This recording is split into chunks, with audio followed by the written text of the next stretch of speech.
Toledo, Ohio is the place to be. But if you're sitting at home, the place to be is right here on YouTube. We're having trouble trying to stream to the Twitch platform tonight. But right now, the place to be is YouTube as we are getting set for the Raw Patrol. Got Lyra Valkyria and IYO SKY on my screen. We've got them going to be in action later tonight. Just want to welcome everyone who's come in.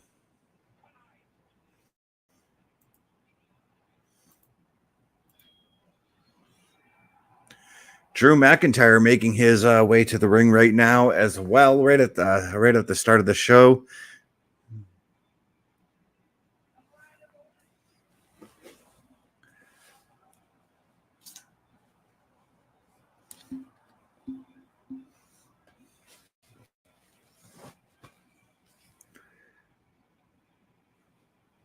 Wonder what he's got on his mind tonight. Obviously, he's got Damian Priest on his mind, as this weekend at Clash at the Castle, they will be duking it out for the WWE World Heavyweight Championship.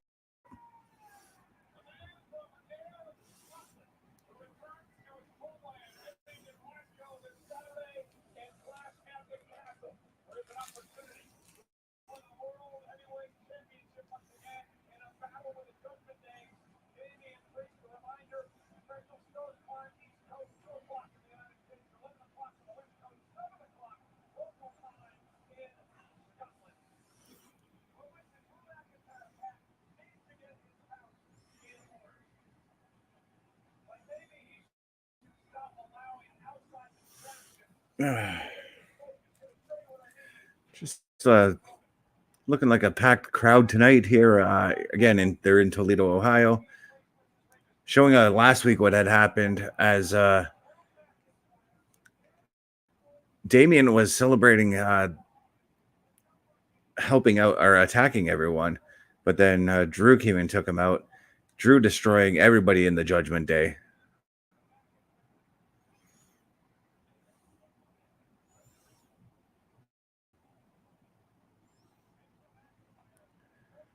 But then Drew took a choke slam through the commentator's table.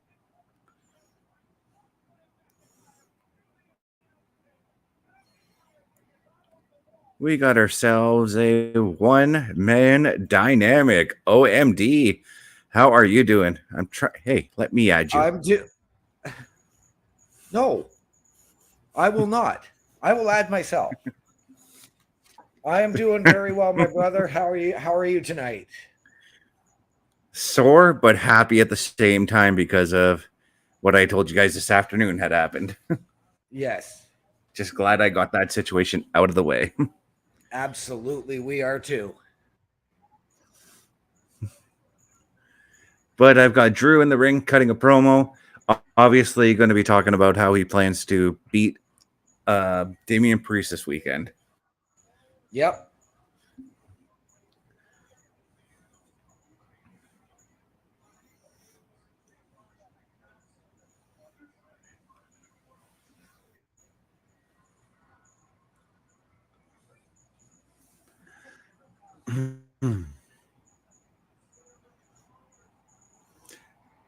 And of course, Drew only gets a few words in, and Damian comes out.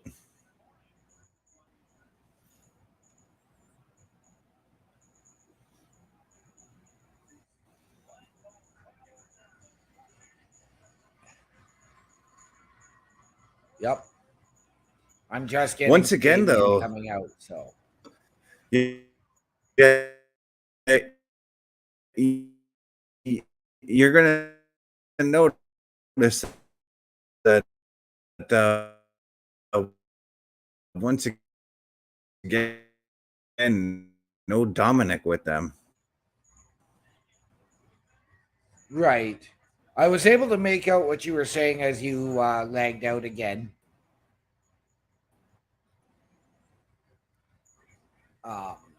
But yeah.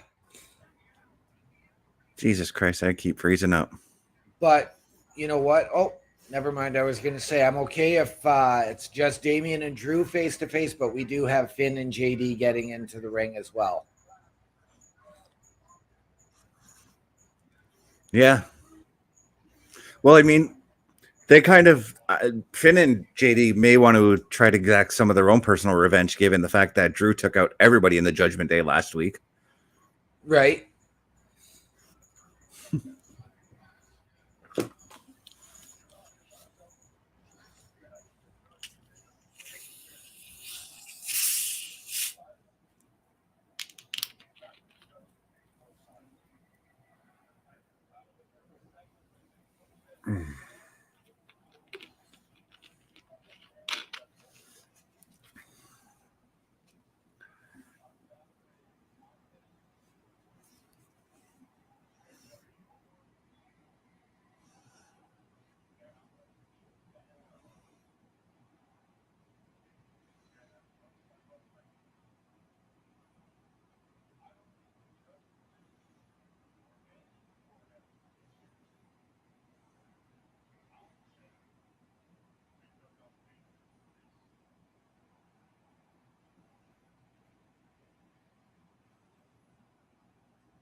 Wow.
Interesting proposal from one Damian Priest.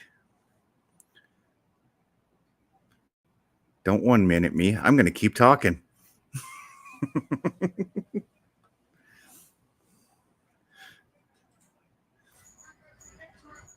No, I was still trying to hear what they were saying.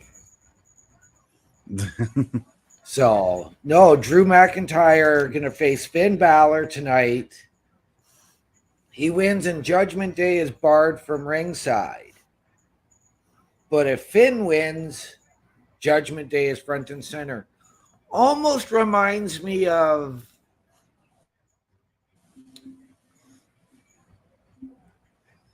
a certain story that got finished at WrestleMania.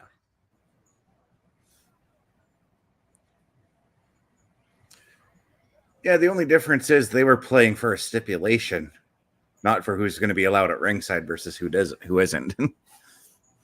Right.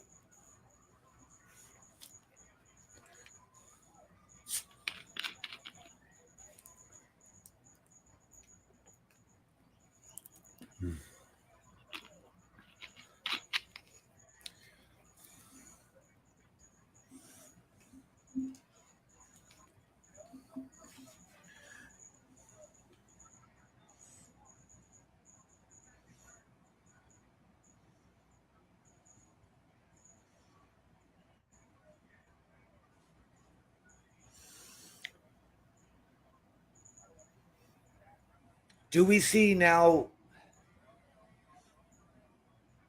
potentially Liv Morgan getting involved in this type of a feud to aid Dom or Finn Balor to win over Dom? You pose an interesting question there.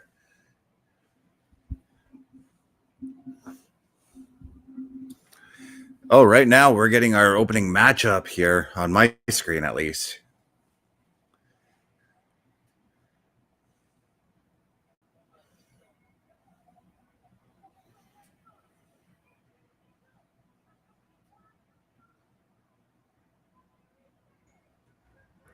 Wow, we're going to open with this. Interesting. I like it. Yeah, we got IYO SKY and Lyra Valkyria starting off. Lyra, of course, looking for some revenge because of that unprovoked attack from IYO SKY last week. I don't remember that. That's because you were looking at your phone when it happened. Maybe. We do know that these two fought on the Raw after Queen of the Ring.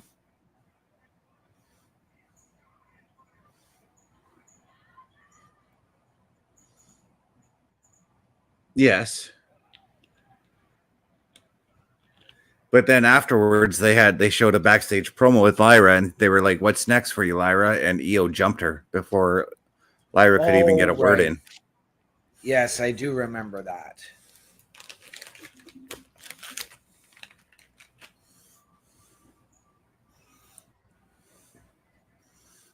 I do remember that now. Chris.perish coming in saying, "Hey boys, good evening, Perish. Good Hurry up and get afternoon home." or good evening, Mr. Perish.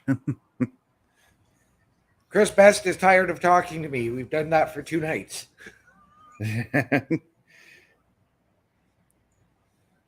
I totally forgot. I need to turn I need to turn my Rogers Ignite app on my phone. Yeah. Couldn't find which folder I stored the app in.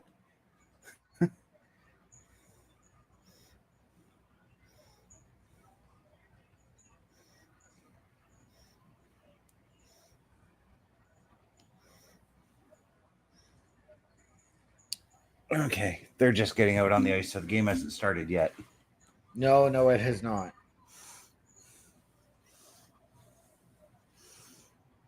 There we go.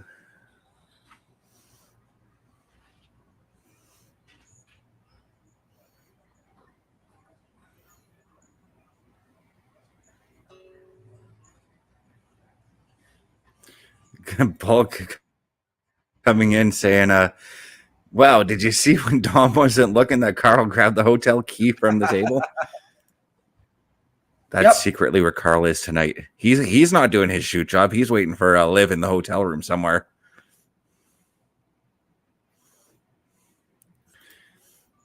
Go get and her, Perish. That's why I'm going the speed limit.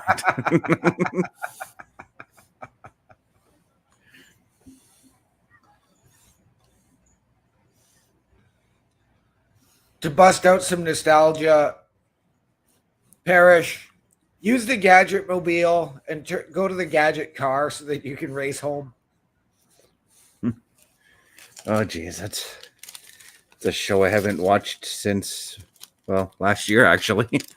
I found episodes on YouTube like last year and went down a rabbit hole, watched a few of them. Nice.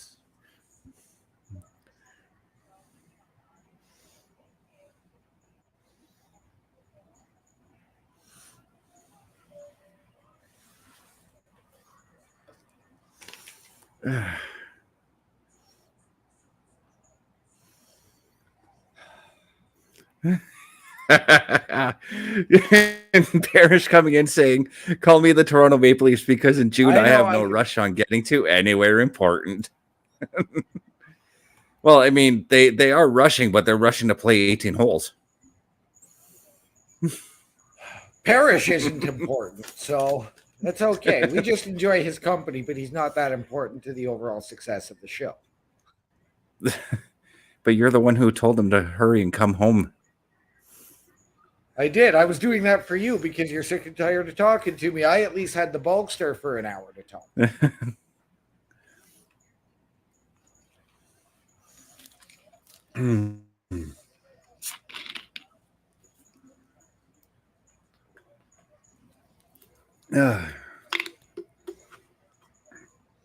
My drink of choice tonight is Selection Ginger Ale. Well, right now, my beverage of choice is our favorite beverage here on the Raw Patrol. Yeah, I was going to get some because the big 2-liter bottles are on sale over at Food Basics, 2 for $4. Right. But when I went to go grab some, gone. Completely empty, the Dr. Pepper section. That doesn't surprise me. So tonight, again, we are in Toledo, Ohio. Yeah, that's what I said at the top of the show. I wasn't here right at the top of the show. I know you weren't. But, and that's leading me to a point is, do we see maybe an Ohio native potentially return? What, The Miz? I mean, No. It wouldn't be returning if it was The Miz. He was on last week. No, I'm not. And Logan Paul was on SmackDown. I'm not going with him. I am talking about an Ohio native who has been away. And Dean Ambrose. And Dean Ambrose is over in AEW.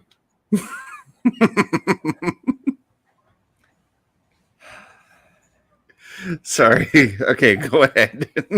Do we see this woman who has been away for a year and a half potentially return? Who's that? I'm literally drawing a blank on it. 5 Feet of Fury herself, Miss Alexa Bliss. Trying to remember what I looked at from her Twitter this afternoon because I did read some of her tweets. But I was also thinking of all the things I need to do because of my financial situation got cleared up today. So I rushed around and did everything I wanted to do. Right. Excuse me. Like this one thing, I'm going to lean over here and show you. Carl asked for me to buy it. So I went to Home Depot today and I bought the extension cord we need for our production setup at CWE. Very nice. I hope it's the right length. Oh God, my brain went there. But we figured we needed about a 20-foot cord, so I went 25 feet to be on the safe side. Right. Bulks are coming in saying, where in the hell is Odyssey Jones? That is the Odyssey. Where is he? It's going to be Odyssey Jones versus Dijak in both men's Raw debuts. But speaking of former NXT talents, we got 2 of them in the ring right now in Lyra Valkyria and IYO SKY. Yes, and already this has been this has been a fantastic start to the match. We've got a savage side from IYO SKY that I'm really liking right now. Yes, we do. Both former NXT Women's Champions. IYO also the former SmackDown Women's World Champion.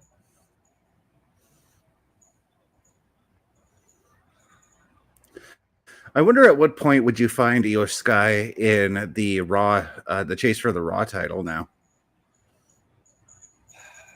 Because I get a feeling that at some point you got to put her in that chase.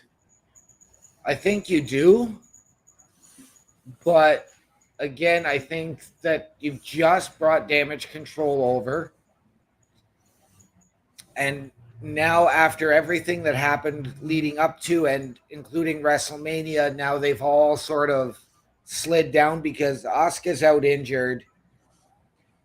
So I think you've got to let them find their footing. So I'm going to say after SummerSlam. Yeah, because right now, I mean,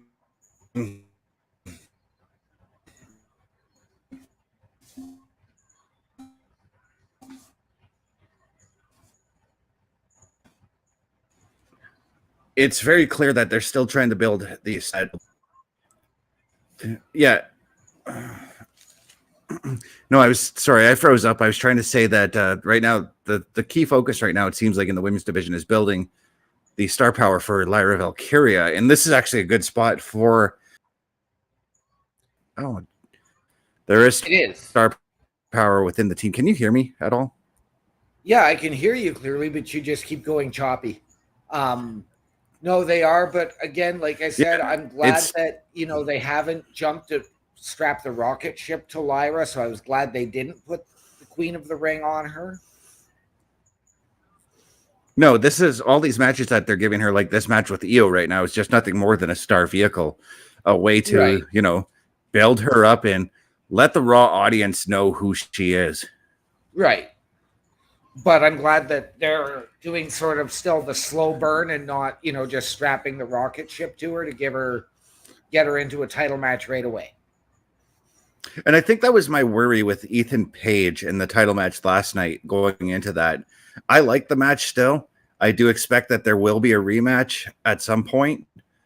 Right. But my big worry is with Ethan Page, what do you do after that? Right. Yeah. How do you follow that up? Like, because it would be a drop down in the card, obviously, because his first match is a main event match. Right. Or is it like start at the top, got knocked to the bottom, work your way back up to the top kind of thing? Could be that, but I mean, he is all ego, and as I told the Bulks earlier, that's what you get from us Ontario boys.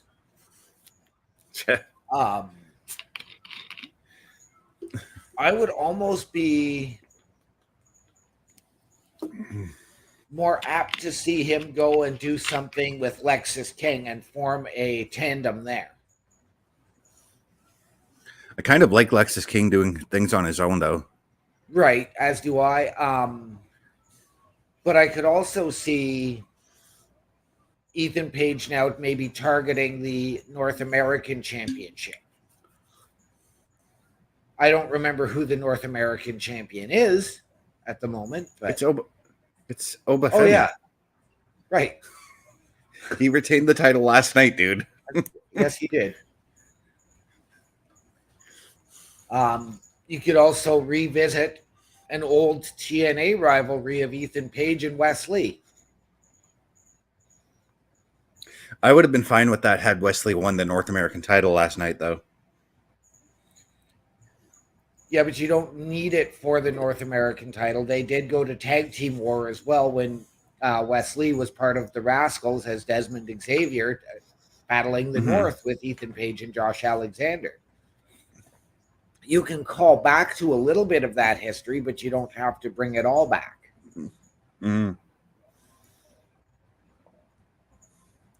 Channeling your S Club 7 with that bring it all back, eh?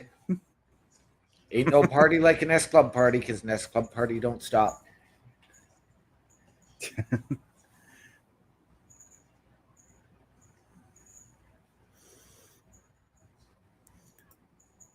Bulkster, Wesley is 24/7 title material. He's just trying to raise our ire because we all know that's no. Bulkster would lose the 24/7 title to Earl Hebner. Bulkster has lost his chicken parm title to Earl Hebner.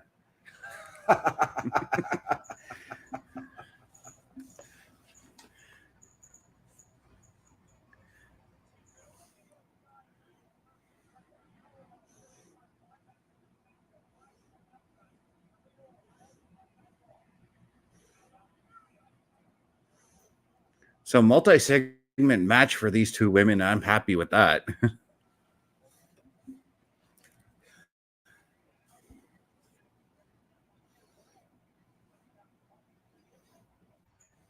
I've just come back to action.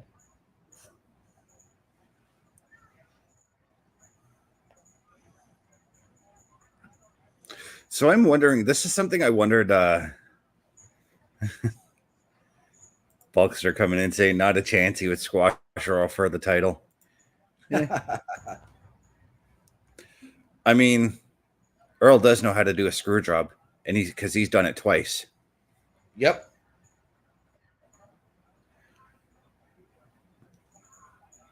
So you were wondering The first one for those. Oh yeah. Well, we see the Prime stuff on Raw, on SmackDown, but we don't see it on NXT. That's kind of something I've been wondering why that is. And I get it, Logan Paul shows up on both Raw and SmackDown, but if you really want to get your product out, why not sponsor it on all three brands? Right. I believe that deal is, from my understanding, is it's only being done for the main roster because that's where they have more eyes. NXT is still... Yeah, but with... I'm with you, but that was my understanding of the deal, was it's being done. And as we noticed on Friday on the security detail, we had the Prime logo in the middle of the ring. Tonight, we don't have it. Mm-hmm. But what I'm saying is, like, even with, because NXT is going to the USA Network, and that's going to get more eyes than where it's currently airing in the States. Right. So I kind of want to start focusing on that promotion. No, NXT is moving on to that the C. there, you know? NXT is moving to the CW from the USA Network. Right, right. So yeah, the CW does have more eyes. Hey, there he is. We got ourselves a run in from Mr. Chris Perish. How's it going, brother? Not too bad. How are you? My knee's in pain, but I had a good day. Got my financial stuff sorted out. But enjoying Raw right now. How can you not? My girl Lyra is about to beat Io for a second time. Or get screwed. Not with damage control that close to them. There has to be a tag team that's coming to help her out. And my guess is KC squared because they're doing absolutely nothing. Okay. Unless it's Alba Fire and Nyla Dawn, I would be. That's how they bring in damage control into this three-way. Well, Alba Fire and Nyla Dawn have their match at Clash at the Castle now for the women's tag belts. I know, but if they come in to help her, that's a good way to bring in damage control into that match and make it a four-way. Oh, yeah. I've also got the hockey game on my other screen. Me too. Or I'm bringing it up. Sportsnet. There's no score yet, so. Yes, I know. I have it on. Listen to words. Oh, I heard. Oh, I'm turning it on now. That's so.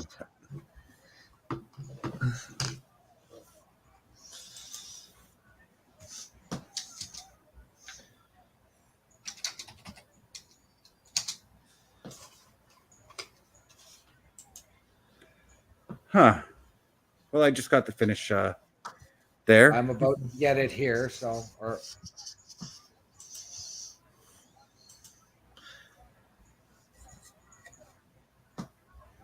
Wow. Yeah. One thing I don't like about IYO SKY. One thing I don't like about IYO SKY is when she gets the cheap win, she shows no emotion. That there's no language on showing a face. Like, be happy, be like something, like do something with your face. That was the most confusing look I saw out of Io Shirai's face after she just snuck out something. She could have done the whole like roll out of the ring, smile, and did that, pointing to the brain, I got you kind of thing, Yeah. Just something. Oh, look. Perish, you called it. Yeah, I'm good, okay?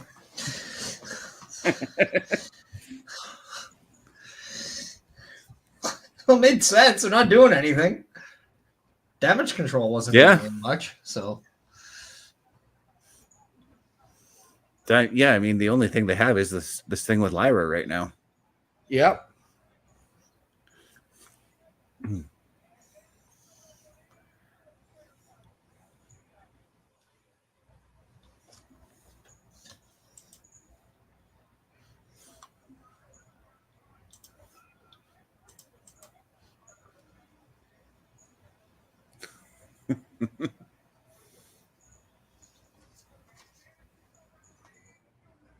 I love what it says on that scale in the Judgment Day locker room.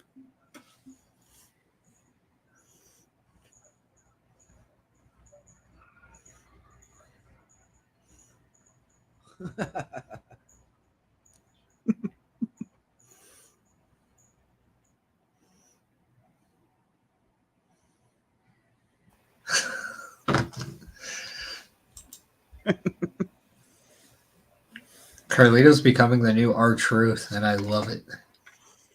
Yeah.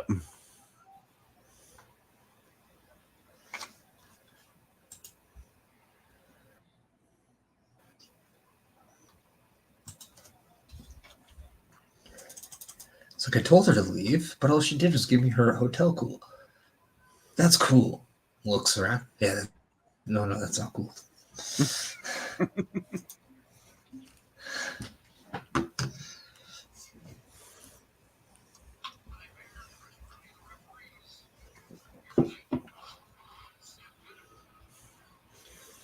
Bulkster coming in saying EO's entrance is a motion capture of him walking out of the pub.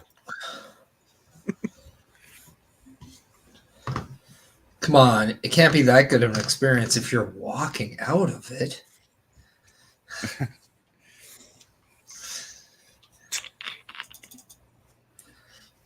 That's why here in our city we called it the ones that you don't walk out.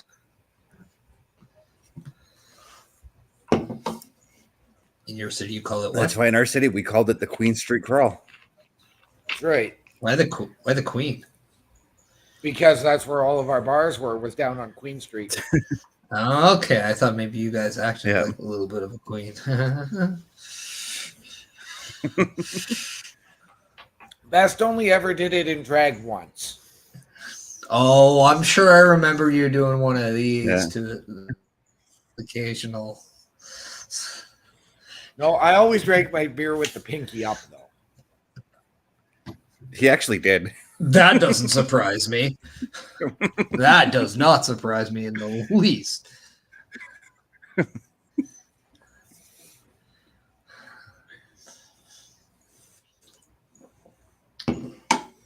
Oh, Edmonton is but it on does the power explain play. everything.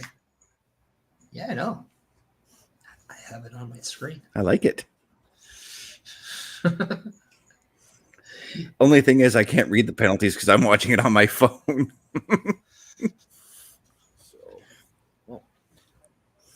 I'm guessing, and because the girlfriend actually called. I haven't seen her in a week, but she's like, I might pick up a second shift today. She already worked 7 to 3 and then was possibly working 3 to 11.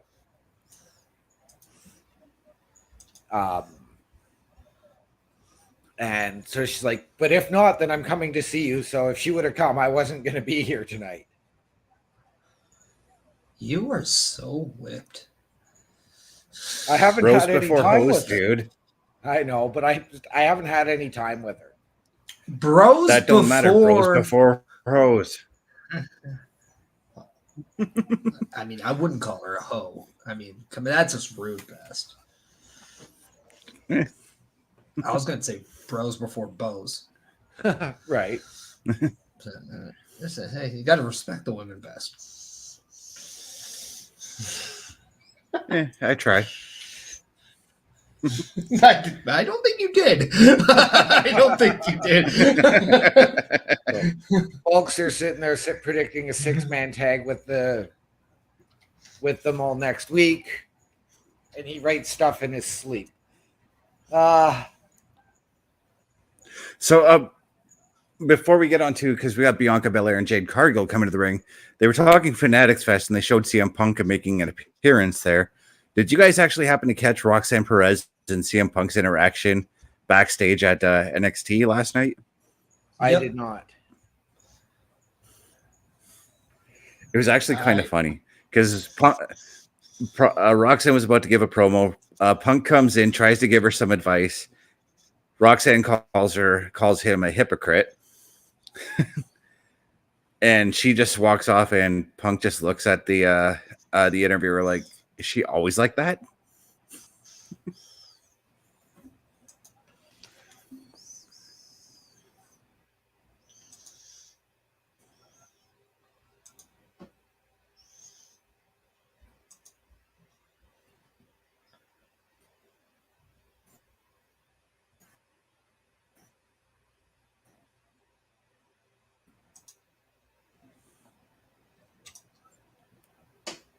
Getting a recap of Otis when he helped Chad Gable, but also carrying Maxine and Tozawa to the back. It's Huxley now, as we're calling him. It's now Huxley Otis. That's what Carl calls him. I like to not steal other people's stuff. Yeah, I was going to say I'm paying tribute to our host, who is Carl's not fallen unless you've done something to him. Well, he's fallen and can't get up, so.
Kind of like that he referenced Tucker in that little promo. And Mandy Rose? Yeah. I mean, if you look at it this way, Otis is right. He'd lost everything. Yeah, absolutely. Before Chad Gable came in.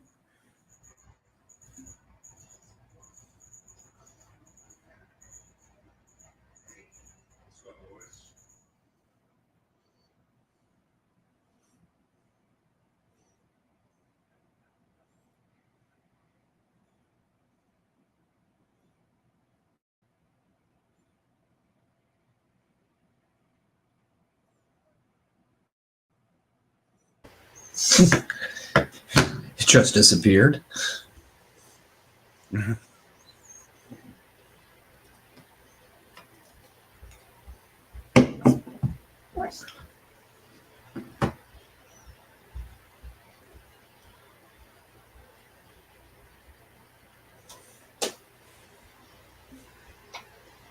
It looks like we've got ourselves some tag team action right now.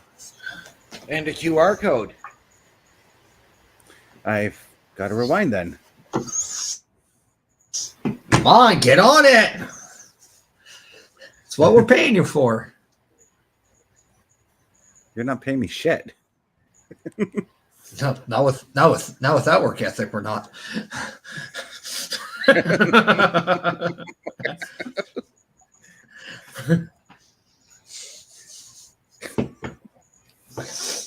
Oh, gotta love the corporate world. Oh yeah.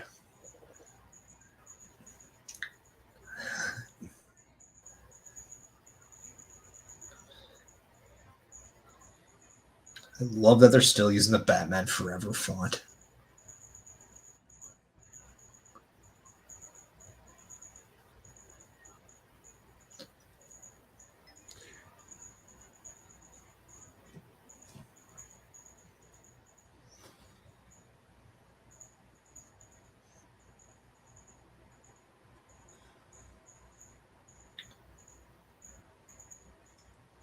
Oh, there it is.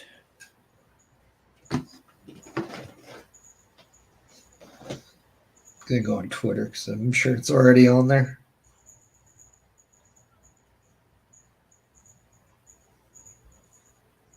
So tomorrow night, Lexus King and Dante Chen in a Singapore cane match. Yep.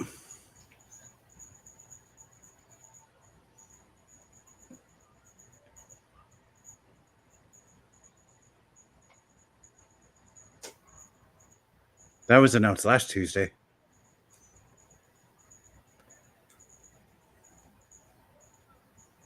Oh, I didn't hear it last Tuesday, so.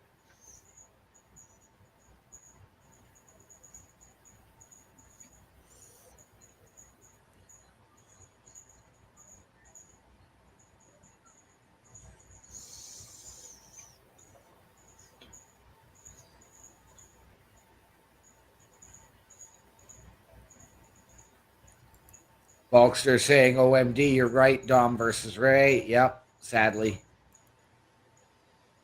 And Bulk asking, are the Singapore canes made in China? No, they're made in Thailand. Come on.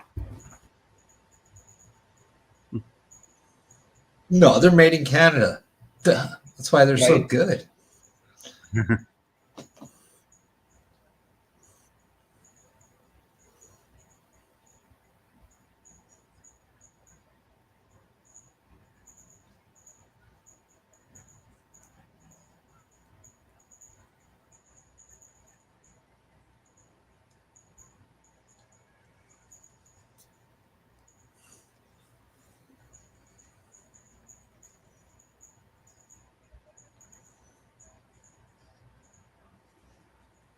There, you guys will like that one. Jesus. What is Paris sending us? Something funny that my guest from yesterday's Chris Perish podcast, Jack Boosnay, tweeted out.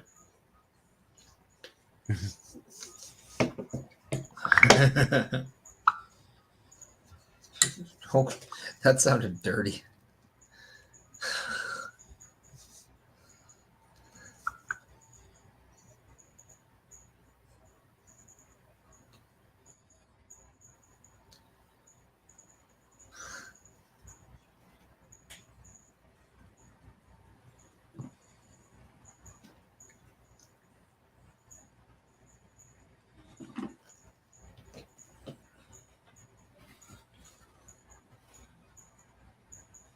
Did you see it?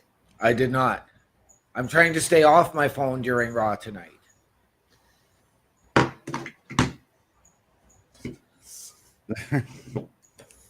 Well, during the commercial, when we send each other stuff, you can look at it. Well, fine. Commercial's off now. Show's back on. For you, maybe. It should be for you now.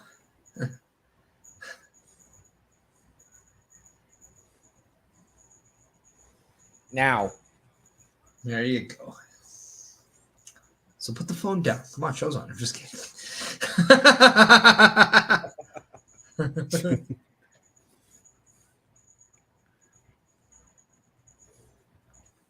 Chris Best has not moved in the last minute and a half. I'm trying to be an eagle eye and try to get this QR code. I cannot fucking get it. Whoa, it's really getting me mad. Okay, I'm just gonna give up on it right now. It said sound of a true go-getter right there. Yeah. Hey, I was just channeling my inner Toronto Maple Leafs before they go into the playoffs. No, that's when they go to the second round. Yeah, true.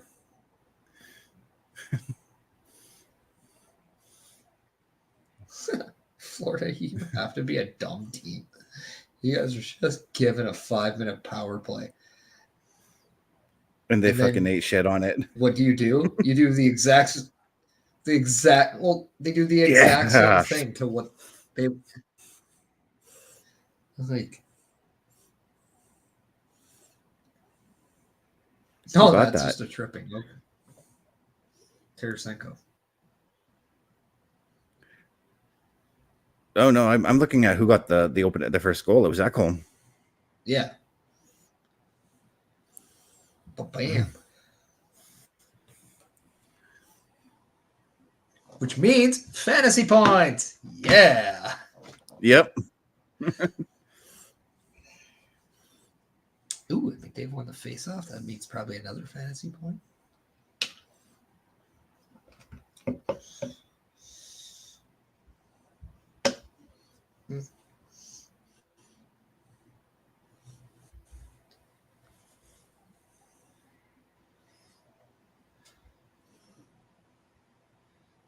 Oh, it was McDavid too. Pass him. Yeah. Fantasy points. Do you have players from Florida on your fantasy team too? I got Forsling. I'm not going to say what I call him, but yes, it doesn't sound like it, but it's not it. Okay, yeah, I'm gonna just say, like, just because Braun Strowman has a boring personality, his t-shirts don't have to match it. All right, so a good promo there from one big Kaiser declaring himself for Money in the Bank.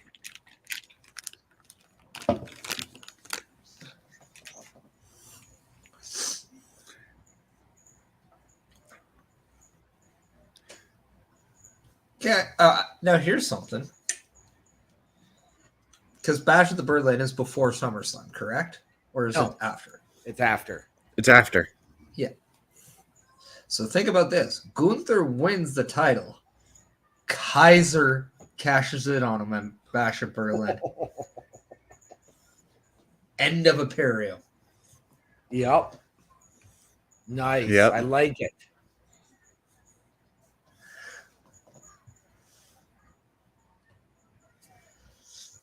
It won't happen, but I mean, just imagine. Right? Okay, so I got to assume this is 6-person tag with LWO and Braun Strowman teaming up here. You would think. Yeah, because I'm assuming it's what? Ray, Carlito, and JD.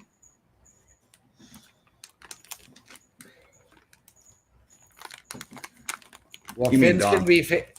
yeah, because Finn's going to be facing Drew later. Yeah. Yeah.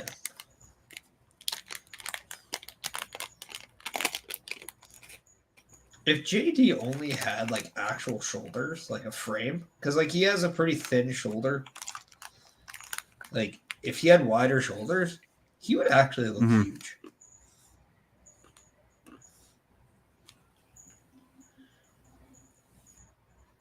Like, look at Carlito. Like, that's why Carlito looks so jacked, because he has that frame on him, right? Yeah. Because Carlito didn't have that frame when he first started. He kind of had that. Yeah. Like, so. Yeah, he had a... Are you talking like when he debuted way back in like 05? Yeah. Yeah. Yeah, he didn't really have a build at that point at that time. All right. So this best is now the match where I'm going to be interested to see if Liv gets involved. Do we get that Ohio native returning to interject herself on behalf of her buddy Braun Strowman? Do we get Alexa Bliss back tonight? No. I don't think we get Alexa Bliss for a bit, especially given what her child is going through. I think she is making sure she stays at home for as long as possible. Now, even though it's nothing to like fear for. Right. But a first-time parent has that right to freak out. Yep. Oh, a first-time mother too. A mother won't leave unless they're getting a bus.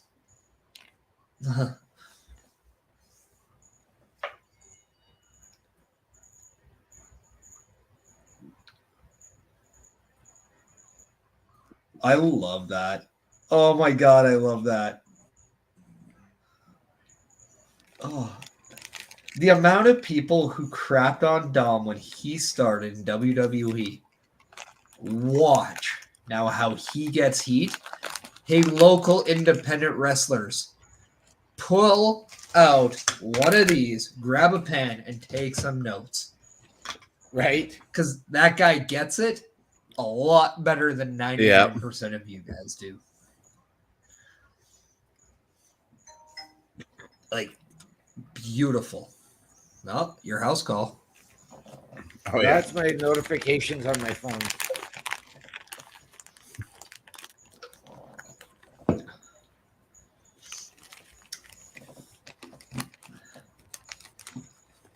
So I can't remember. I think I told you last night, Best, I might be getting a second desktop computer. No, that was me. You told me. Oh, okay. Yeah, that was, yeah. Yeah. Nice. I do something best in it. No, I came in about halfway through that conversation.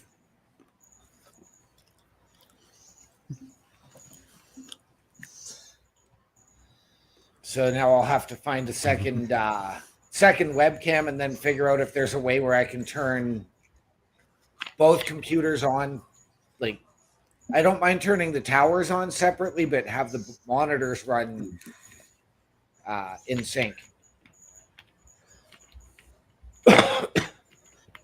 Are they both going to be Windows? Like, yeah, you'll be able to.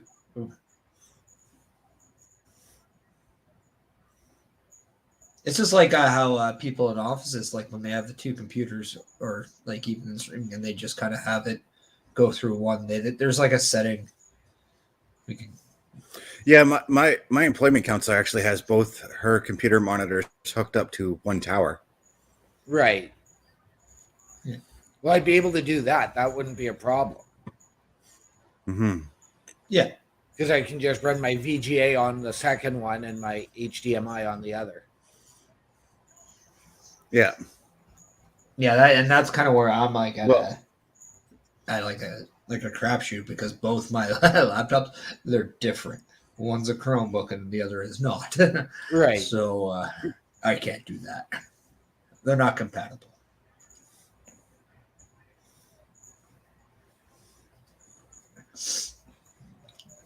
But then I'll need a second webcam.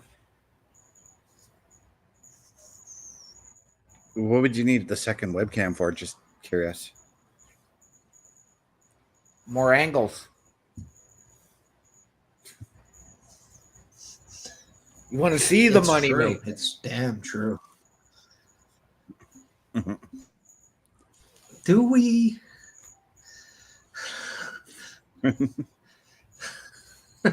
You got to get the OMD fans page going. Right.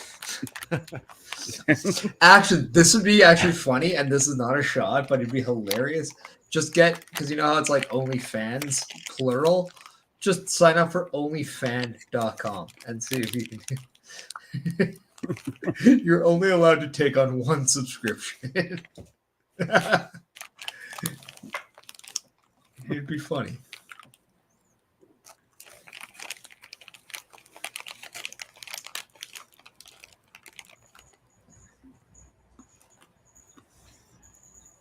All right. First locker room break. 1. Oh. Snappy, snappy, snappy, snappy.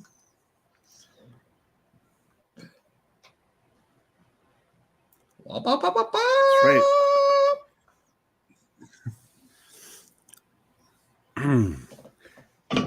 And you know where you can find that OMD Locker Room Visit logo? You can find it anywhere on carlcarafel.redbubble.com.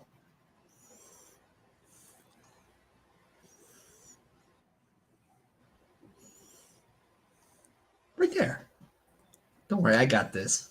Right there, scrolling on the screen. Yeah. I'm trying to take it a little easy tonight because you know how bad my knee pain was like when this all started? It's getting up to that point again. You just have to drink more alcohol. It numbs the pain. It's a perfect strategy, says all the deadbeat dads. No, to be fair, I almost did buy another case of Juicy Ass today.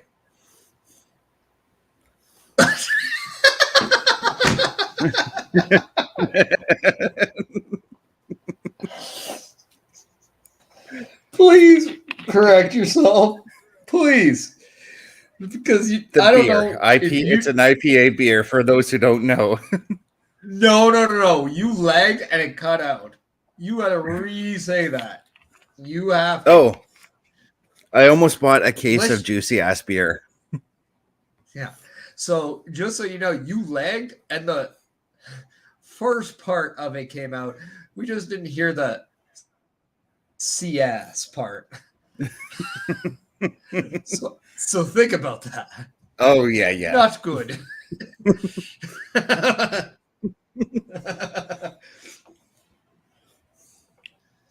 No Bash at Berlin talk for you tonight now.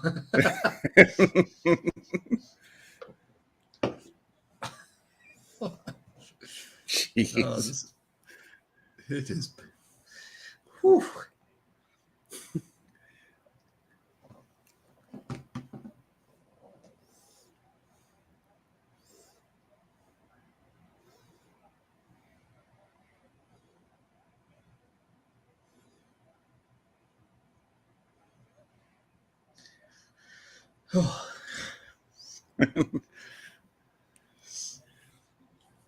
OMD, you missed a leg of the year.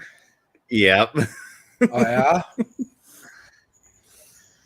Let's just say Chris Best wanted to say, I almost got a new pack of Juicy Ass beer, but the C-ass part got interrupted by the leg, so you didn't hear that. We just got the first part.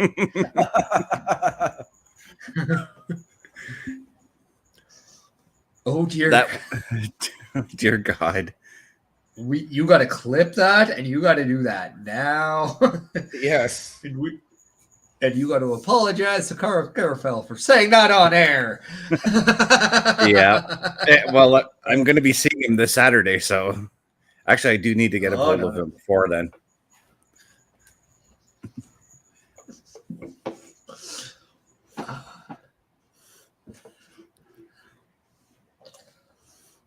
I mean,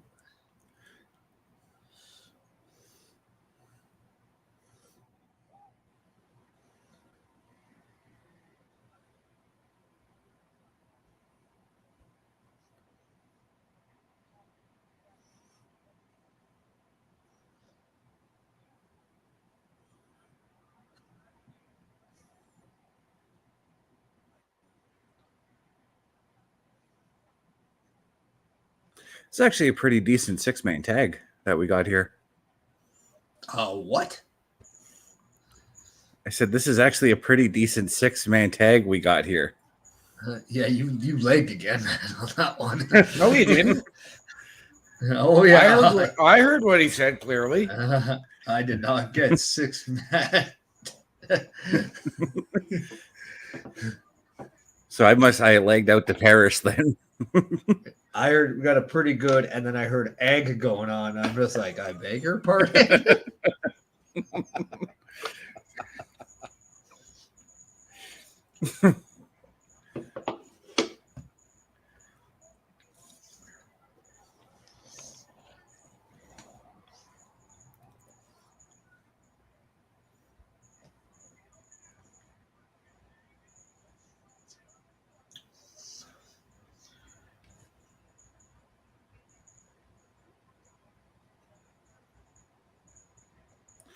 So I've got to ask, why hasn't Carlito been wrestling in proper like ring gear lately? I don't know. I mean, he has proper shoes on. Yeah, I know, I see that, but like, he's in good shape. He doesn't need to be wearing like what he's wearing now, you know? But he's a heel. Yeah, Heel True. doesn't want you to see the face.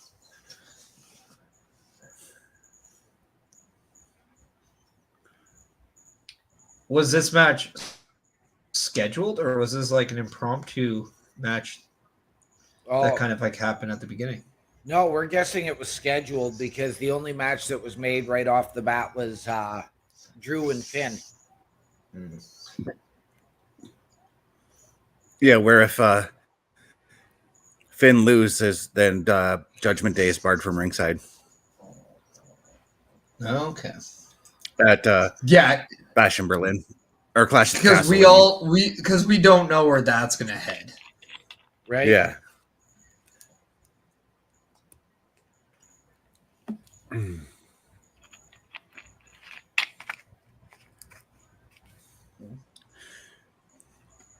Now they said Judgment Day, and that doesn't mean that Carlito can't come out and help because he's still technically not a part of Judgment Day, right?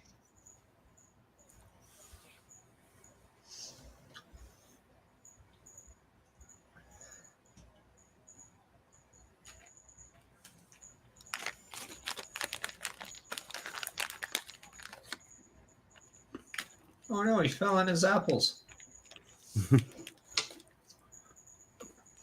They must be apple sore.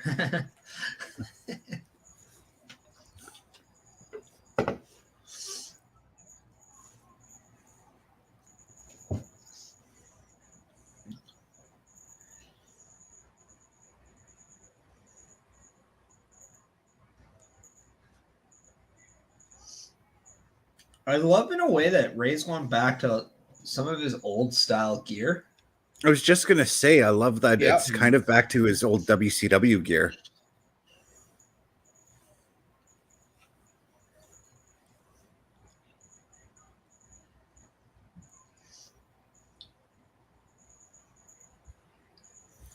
And there's the Liv Morgan involvement. Yeah, I saw that happening.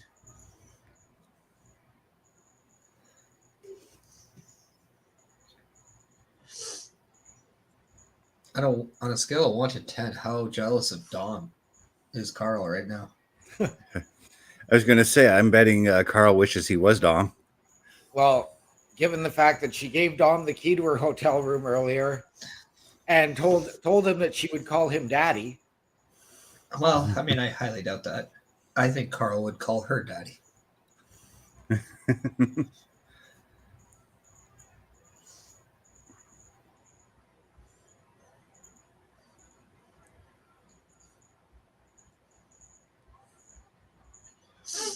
Now, am I the only one that kind of just wants to see Bron Breakker and Braun Strowman go at it now?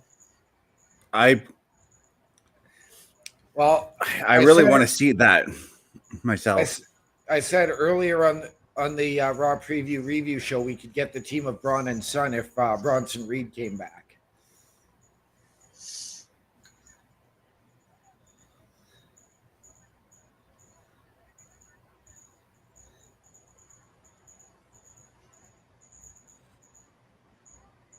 But are we going to go to Zelina Vega as the next contender for Liv Morgan? Given what we just witnessed? I mean, that could be a one-off. I don't know if that's a feud. I think it'd be good for just a one. Oh, that was the best baseball slide that I did not expect. It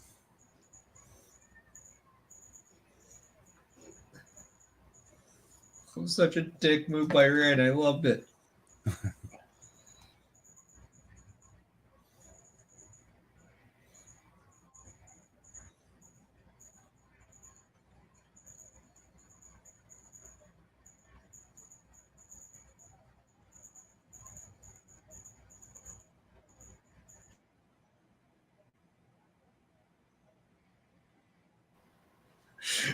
Oh, Pat McAfee is such a national treasure. Yeah, he is.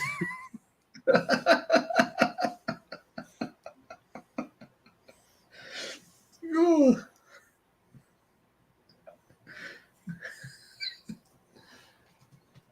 Oh, that was so good.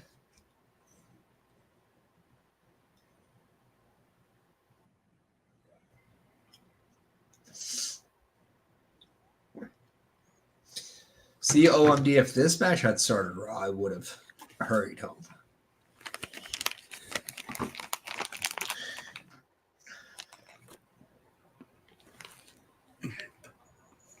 Oh, see, I have this as pegged as my match of the night. So, yeah, no, that's what I was implying.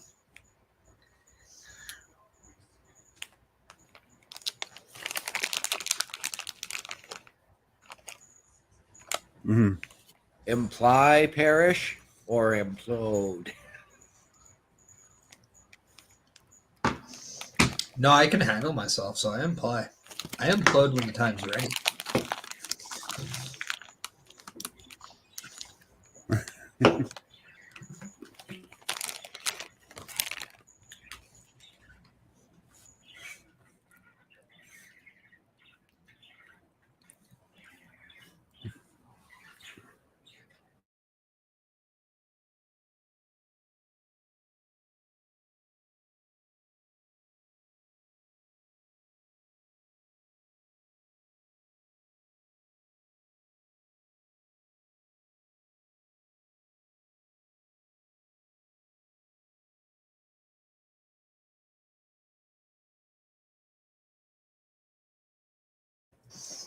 Ricochet may have his back, but I don't know if he has his back after the summer though.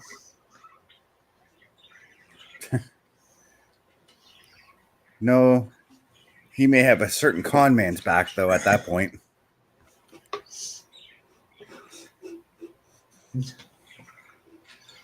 Or maybe he's all about that brotherly love.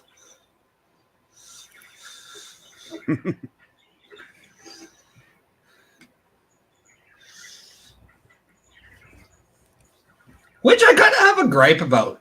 The guy's like, oh, look, I'm the best or whatever. Yeah, then Dynamite comes to Canada, and Will Ospreay, where were you, man? You didn't even come. Yeah. Screw you. Oh, look, I'm an English guy, and I didn't know I like to go to Canada. Bitch.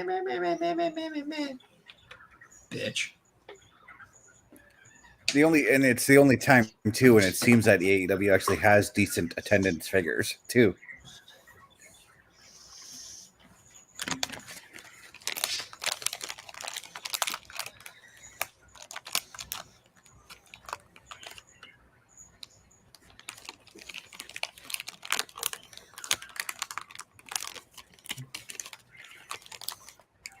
Now, if there's something where he can't like actually come into Canada, that's one thing. But I highly doubt that's the case. Plus, I've already seen him on record saying he's not a fan of Canada. Which I'm like, I do not understand why. But then again, it took him how much money just to go to the States, so I get it.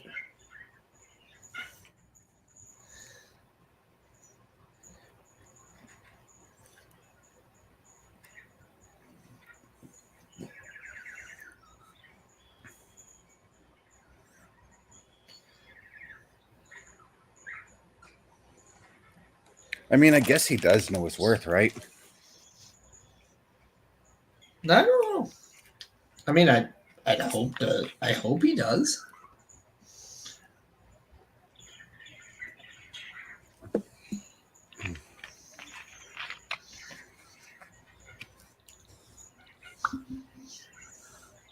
I kind of hope all wrestlers do. I never really knew my worth. I was just happy that I got paid to work. So.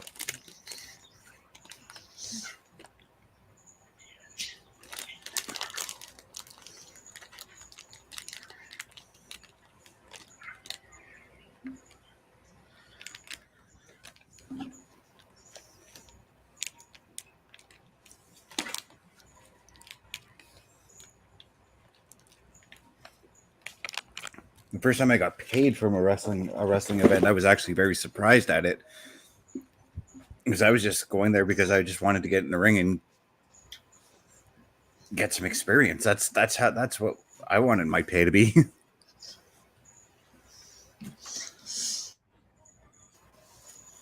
I think I got paid within my first year. But there's like an incentive on our shows with ticket sales and stuff like that. Mm-hmm.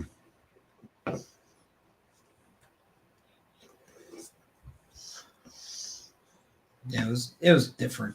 I don't know. It was weird. I remember how much I got paid on my first show. It was only $35, but hey, I was happy that I got it.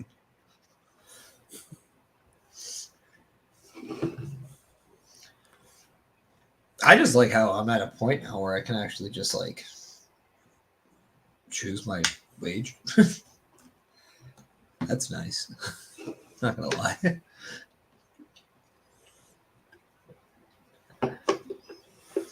Mm-hmm. But I want, like, kind of say this. I'm like, if I can pay stuff for my son through wrestling, then it's like, I'm pretty satisfied with that. Yeah.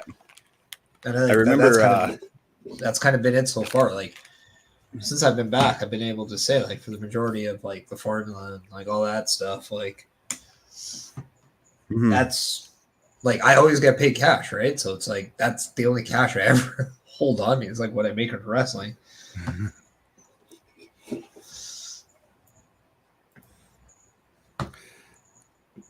I actually remembered the first time I heard about how indie wrestlers get paid, and it was from OMD. Well, you know this guy, Buckshot.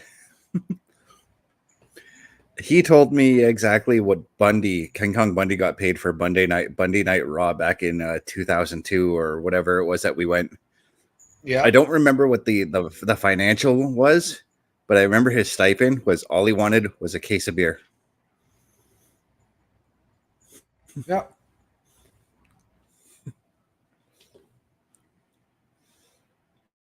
Oh, it was a case of beer and his hotel room to be paid.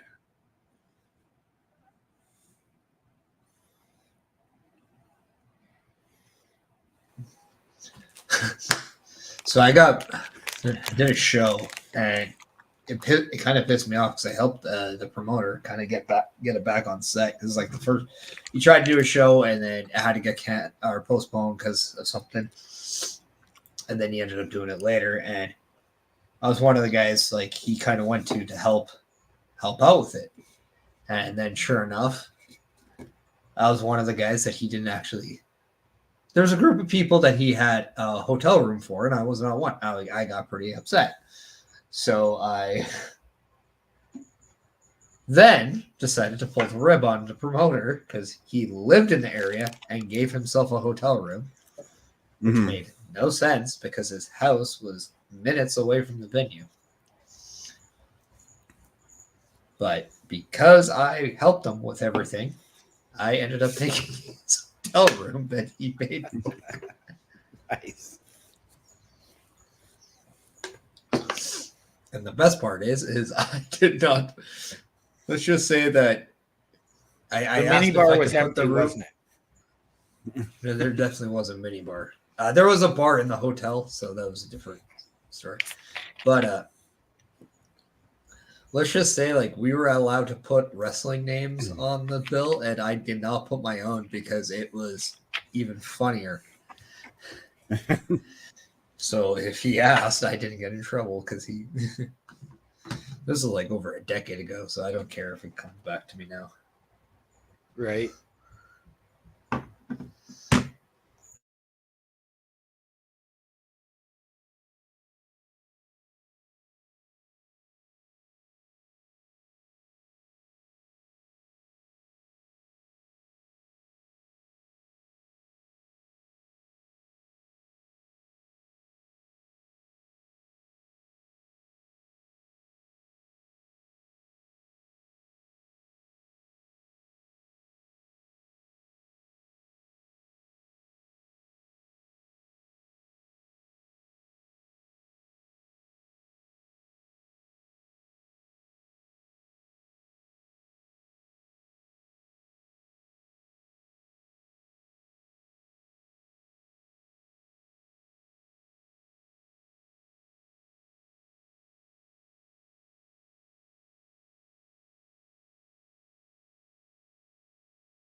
This feels very like Virgil $1 Million Man kind of story.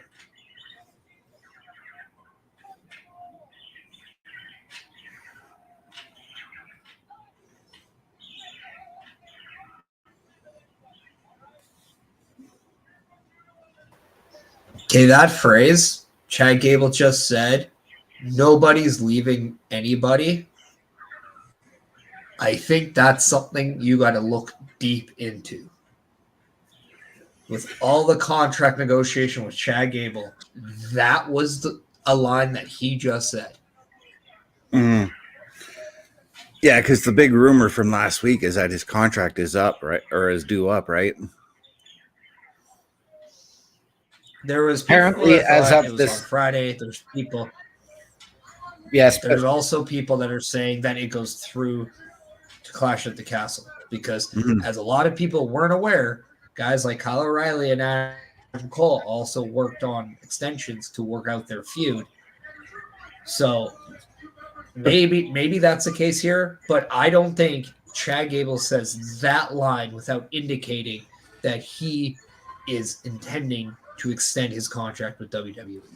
Report that I read, as well as Bulkster, as of 3 p.m. today, Chad Gable has extended and renewed. See, and I didn't even know that until right now.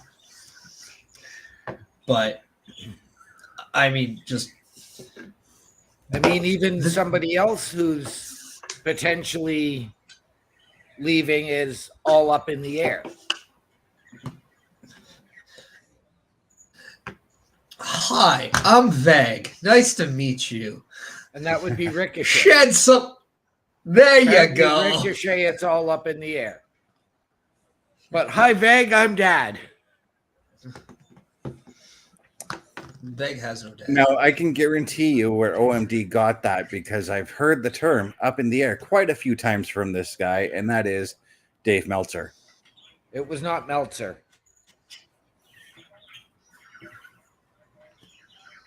I believe it was actually Brian Alvarez. Where I read. Well, that's Meltzer's right-hand man. Oh, is it? Yeah. Green jacket, gold jacket. Who gives a shit? I don't know. Show you how much I actually pay attention to Meltzer. Nobody does. He's a doofus. Yeah.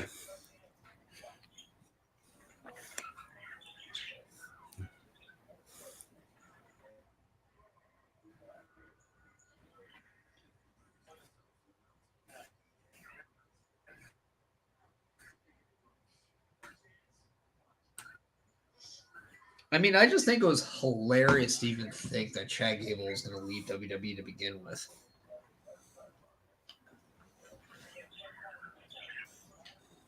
I don't know. I mean, I always look at, like, there is talent that I would be shocked if they left. And then there's talent I could see why they would want to go. Mm-hmm. I could see why a Ricochet would want to go. Right. I would be shocked if Chad Gable. I would be shocked if Becky Lynch goes. Yeah. But then, okay. Well, right now, when it comes to Becky Lynch, Angel Garza and the Los Lotharios, I could see why they'd want to leave. Yeah. But I also think they have a pretty good thing in WWE too. However, it's very much like the Grizzled Young Vets. I wouldn't be surprised if they left because they want to do more. Mm-hmm. I can understand, because I read that Becky, even though she hasn't resigned, she's actually looking to take an extended period of time off. And I'm guaranteeing you that's because she just needs to focus on being a mom for now. I think it's being a mom. I think it's the book. I think it's just wanting to rest and relax and just, recoup and all that. I think it's just kind everything. Kind of decompress, sometimes right? you just need a mental break too away from the business. Yeah. But this is if I was WWE, I would flat out say, hey, here's a contract, but guess what? It also gives you a 4-month break paid for. Bam. That's something that I'm sure they would do in a heartbeat just to keep her and just to make sure that this is a done deal, even though I don't even think it's anything to worry about.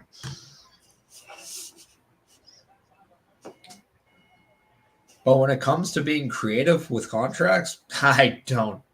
I think WWE knows all the tricks. Oh yeah. Well, that's what I was gonna say. Would you get her to maybe sign some kind of a commitment that she's coming back? No. I say no because here's the thing. She's worked for you for how long? If you haven't built trust with the person for that to the point where you have to ask for that, there's something very wrong with your insecurity factor with this. And you're more worried about the worst case scenario than you are caring for the person themselves. Yeah. And I think Triple H, as a human being, I think he cares more about the human being than he does about the extension. And because of that, I believe that's why Becky Lynch is going to take this extended time, and it's a no-brainer that she comes back to WWE. Not that saying Tony Khan is a bad person. I don't know him, and I'm never going to say he's a bad person because I don't know him. I'm not going to say he's a good person because I don't know him. But all I can go off is what I know, and all I've read is anybody who chooses to work with him, more people than not, say he's a great person to work with. Yeah. And this match is over already. Oh, jeez. I kind of expected this to go a little longer. That's what she said. So is Maxine, is she legitimately injured? I don't know.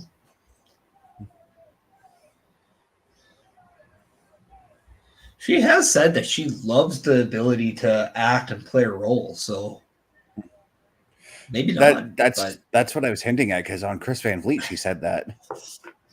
Yeah, but I mean, at the same time, too, like, if it adds to a story, then why not? But if she really is, it's a good cover-up.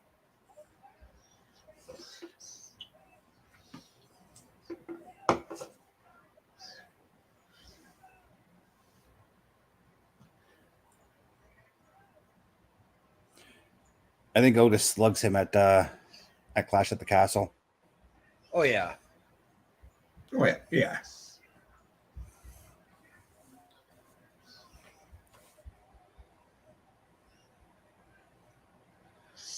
But here's the thing, though. I might have to agree with my buddy Jack Musone. I think this might be the right time to pull the trigger on Chad Gable in the Intercontinental title. I really do.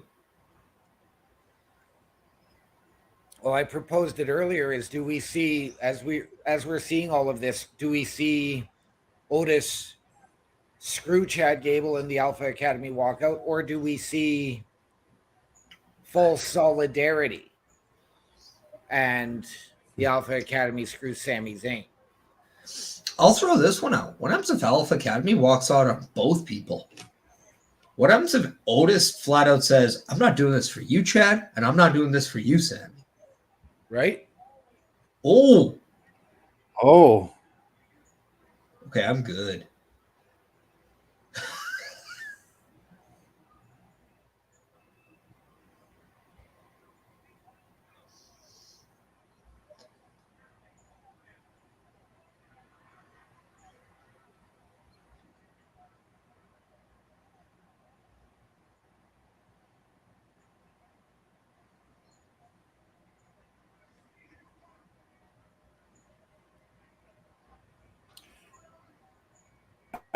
I now think that that's the path we're going now, Perish, with Otis. Otis strikes out on his own after this.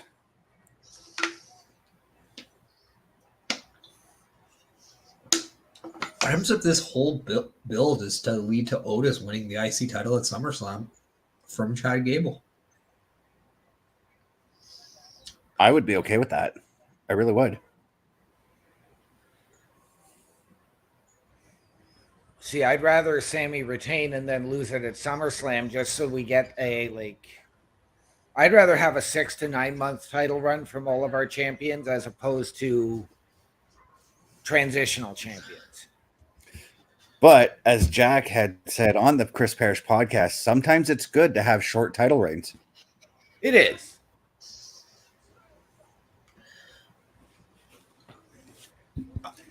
See, here's the thing. I don't care. Like, you can do a lot in a 4-month title reign, and you can do very little in a 9-month title reign. Right. The perfect example of that is Dean Ambrose with the US title.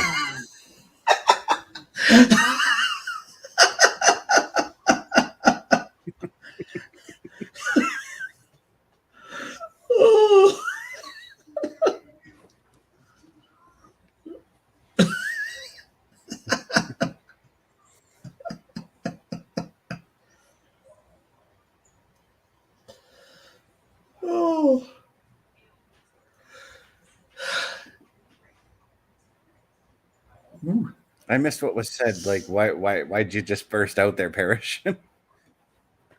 It's the fucking handshake that he gives Scarlett that just popped me. She sticks out her hand, and then he totally does the pro hug. It was great.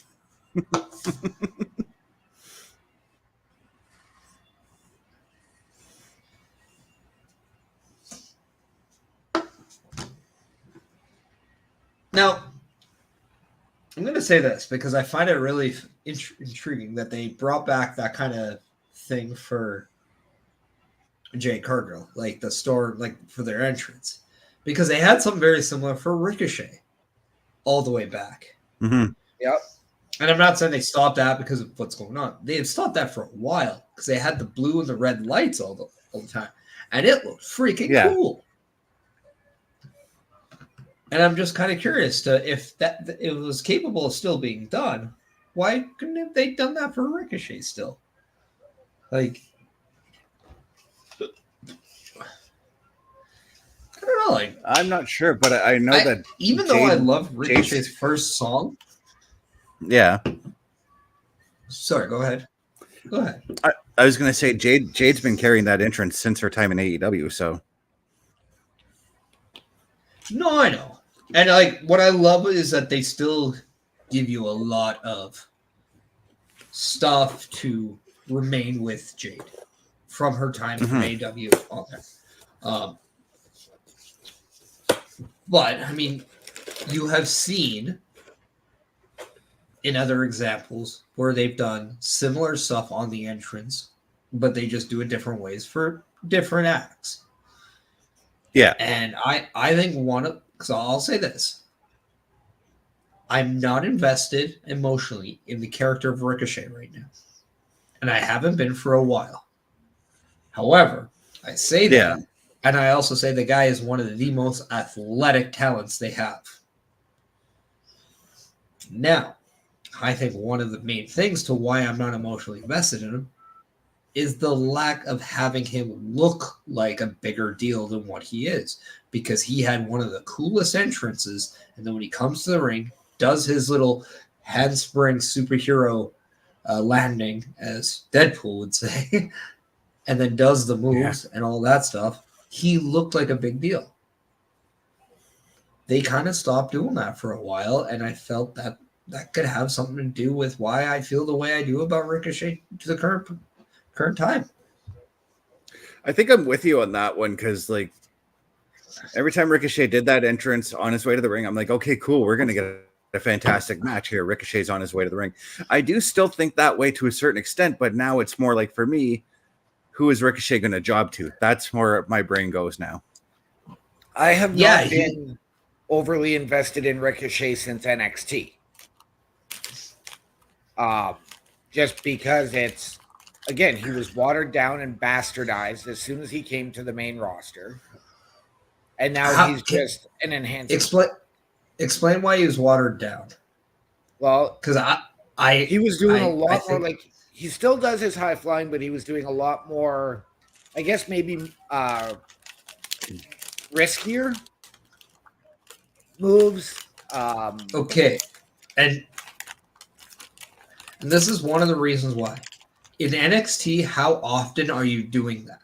Right.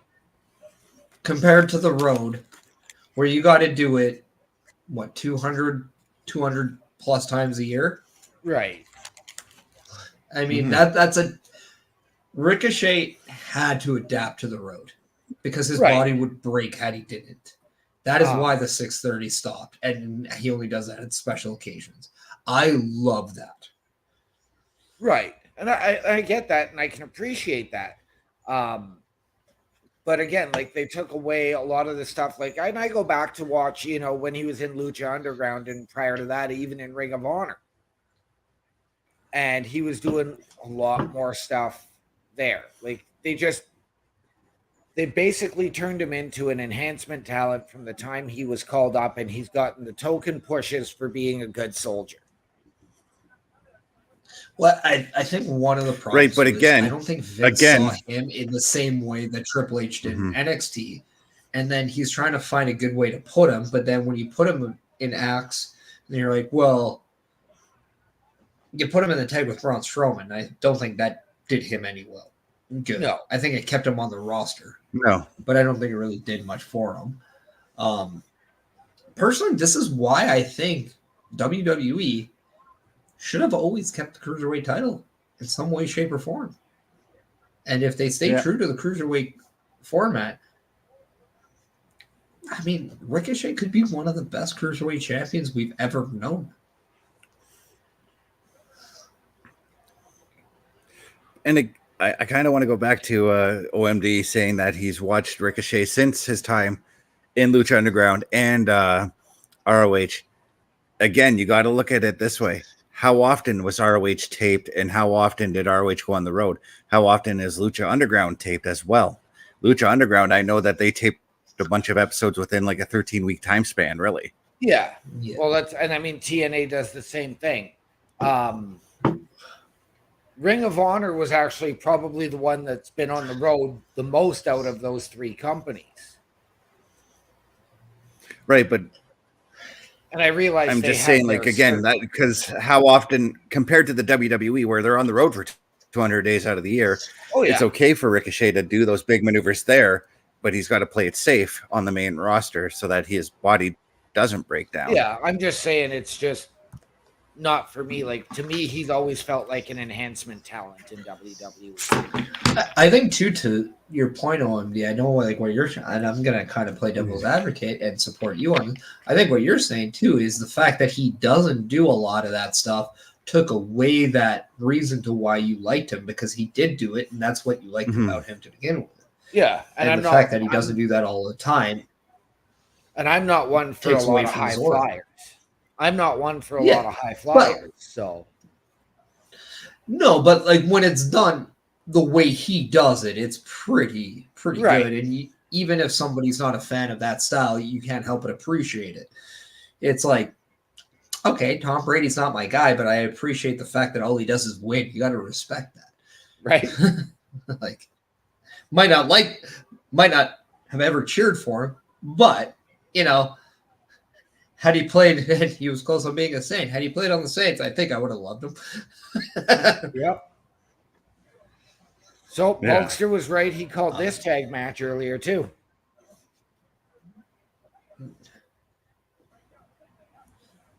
Yeah, I mean, Shane has got to be jet lagged though. Yeah. Going to Las Vegas and this is not that bad though. I mean, a lot of people. It's a 3-hour difference in time. Okay, but how often did people do a pay-per-view on a Sunday and then Monday Night Raw and on Monday back in the day? Yeah, that's true too. Yeah. She's a fighter. And a Vikings fan. She'll tough it out. Well, I mean, she has to if she's a Vikings fan.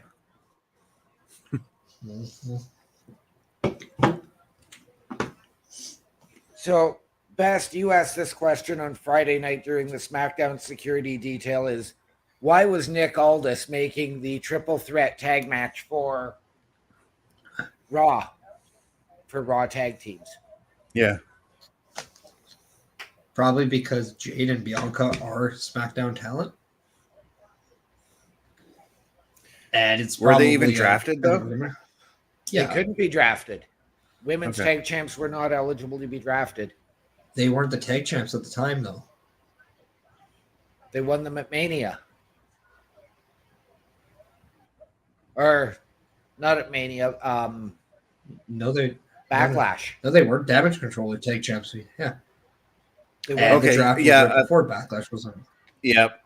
I actually remembered my thoughts on Jade getting drafted to SmackDown. Yeah. Okay, that makes Bianca sense. was the very first. Bianca was the very first draft pick in the draft.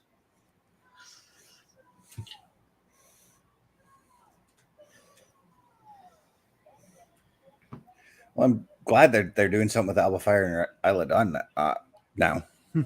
Yeah.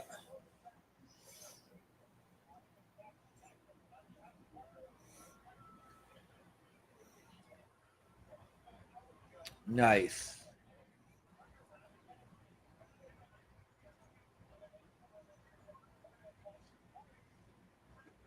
1-1. For fuck's sakes.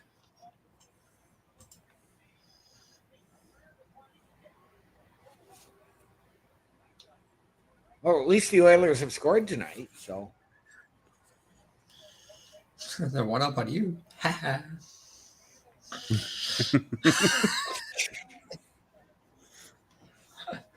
I don't want to work. I want to bang on the drums all day. Right?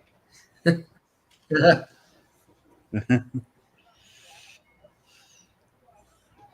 Sportsnet, get your app together, man. Like, you guys are you're the Arizona Coyotes of apps. That's why I loaded up my Rogers Ignite app to watch it on. Oh, don't get me started with Rogers. They're not that much better. No, I agree, but as far as their app service goes, I find it's better than Sportsnet. Well, the funny thing is on Sportsnet, I go through my Rogers. As do I. When I have to watch Raw on my PS4.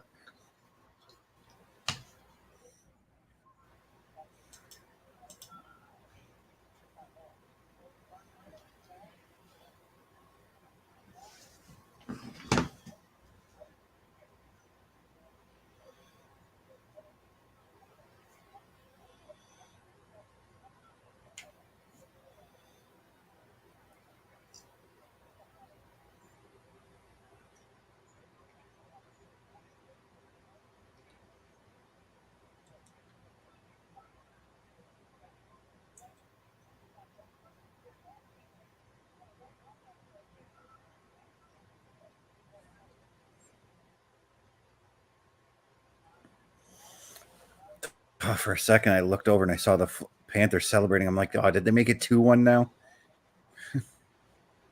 But they were just showing a replay before commercial. Yeah.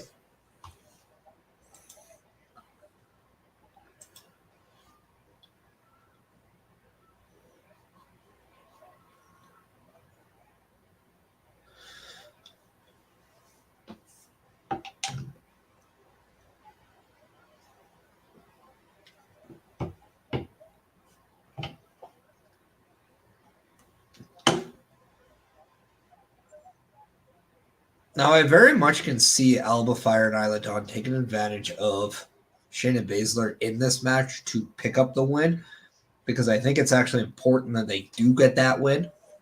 Yes. But now, I don't think the titles are changing hands, but I do think if there's a team that you want to pull a trigger on, okay, I'm wrong. Spoke too soon there, Perish. She did, however, start to focus on Shayna Baszler's knee injury before Shayna finished it though. Well, what I was gonna say is, I think if you were to move the tag titles, Shayna Baszler and Zoe Stark is the team to do so. I agree. Yep. But I just thought, would be a good way of, because what I would do is I give the win to Alba Fire and Isla Dawn here. They have something, right? Cool. Then you go to SmackDown and maybe there's a 3-team beatdown or whatever, and Shayna Baszler and Zoe Stark stand tall. Boom. Now everybody is looking good going in. People could say, what about the tag champs? They're the champions. They're dominant champions. They're okay in this scenario. And they're pissed off because of the beatdown. So, like, just saying, that's how I would book it. Yeah.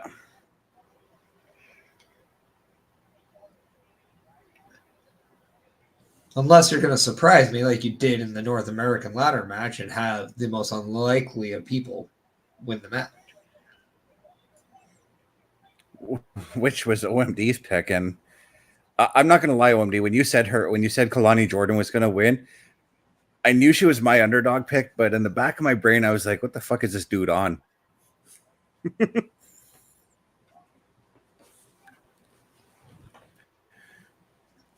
Because I saw the way that they were booking Solruka leading up to that match, and I really thought that she was going to be the one to take it.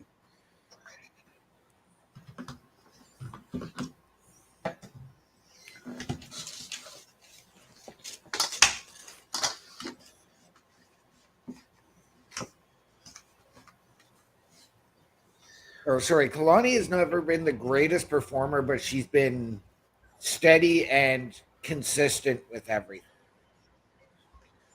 Sol, I think her injuries played a huge factor in that. I'd say the same thing if it was Nikita Lyons in that position. I think her injuries and that being out and just having come back for a couple of months, I think that played a huge factor in the decision. I'm going to say this. I would not be surprised if I see WWE has done some releases. Nikita Lyons' name is on that list. I would not be surprised either. In fact, I would not even be disappointed. No. I think she's almost like I have nothing against her. I don't dislike her. Yeah. I just don't understand. Like, there's too many stops and starts with her. That's my problem. Yeah. There's no consistency and there's no. Hey, look, it's Buck Martinez and Scrap Daddy. I got a bunker. No, I'm kind of with you guys too, because the whole starting with Nikita Lyons is getting a little stale in my eyes. I like Nikita as well. I would like to see if she does get released, that she goes around and gets that seasoning through the independents and whatnot, and then comes back in about 3 or 4 years, you know? I mean, I also said the same thing about Tegan Knox back in the day, because we saw a lot of that too, but I just look at like patterns and I'm like, okay, like maybe they do stay with her and maybe she does do what Tegan does and, finally is durable for a while. Yeah. Even Chelsea Green was that way at one point too. Yep. Right. She kept getting hurt. So another perfect example is Samoa Joe. Samoa Joe had a bunch of injury woes throughout his entire career. Well, and on the main roster. But yeah, until then, he was pretty much rock steady for like years. Yeah. Yeah.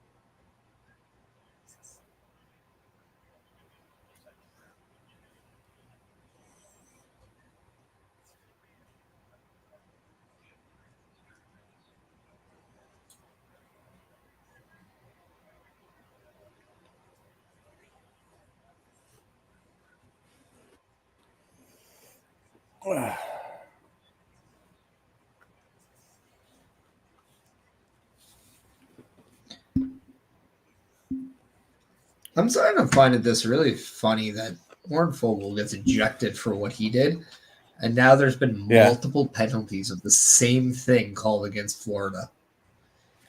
Multiple. No, not just one. It's I don't multiple. get it. It just, to me, a precedent needs to be set in the NHL. Like, it just has to.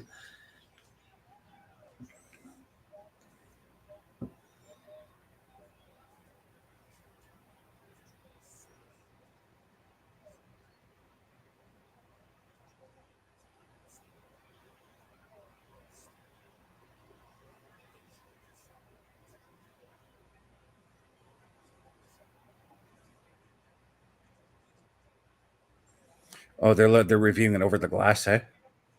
Yes, I know. Best, I have the game on. You don't have to. I was asking. I didn't know. I know. I was asking. I know. I'm watching.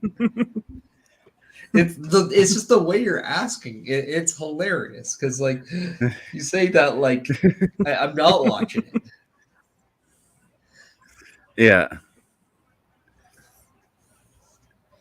It's like when we watch Away, you're asking me like, oh, they're doing this, and I'm like, yeah. But you're asking me like I'm not watching it as well. That's just how it comes off. Yeah. But Ilja Dragunov, Bron Breakker coming up. Yeah. I do think that this could maybe be the match that Breakker's been looking for.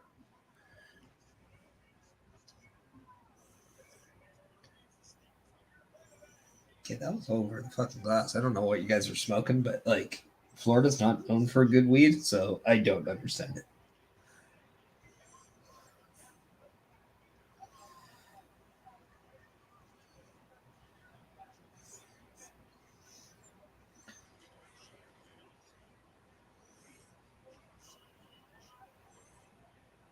Hit the freaking net.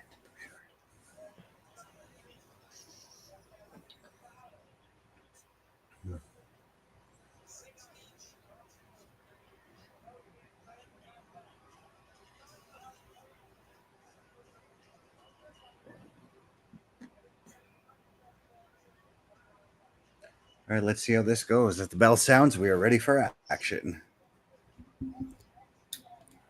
Oh, wait, sorry. OMD still has Damian Priest coming to the ring at the opening of the show. No, I've got them both in the ring. I also have a countdown clock for 6 days, 23 hours, 16 minutes, saying you refuse salvation and the reckoning is inevitable.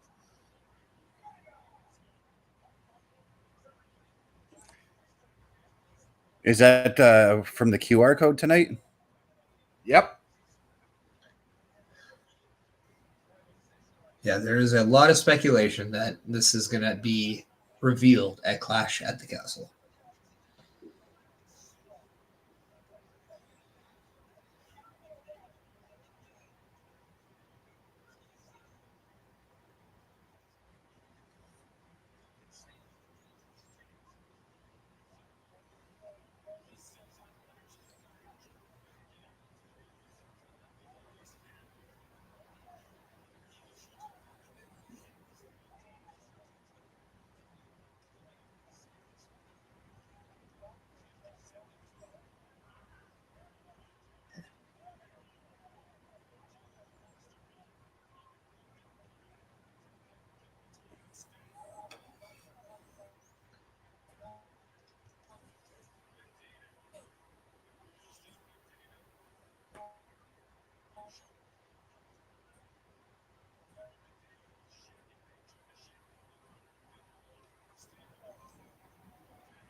Well, I kind of figured this was going to happen. We're getting Dragunov just taking the fight to Breakker right now. Yep. I say right now because I still feel like Braun's going to take the win out of this one. Oh, see, I didn't. I had Dragunov winning. It was going to be Bron's first loss, but it was going to be a DQ.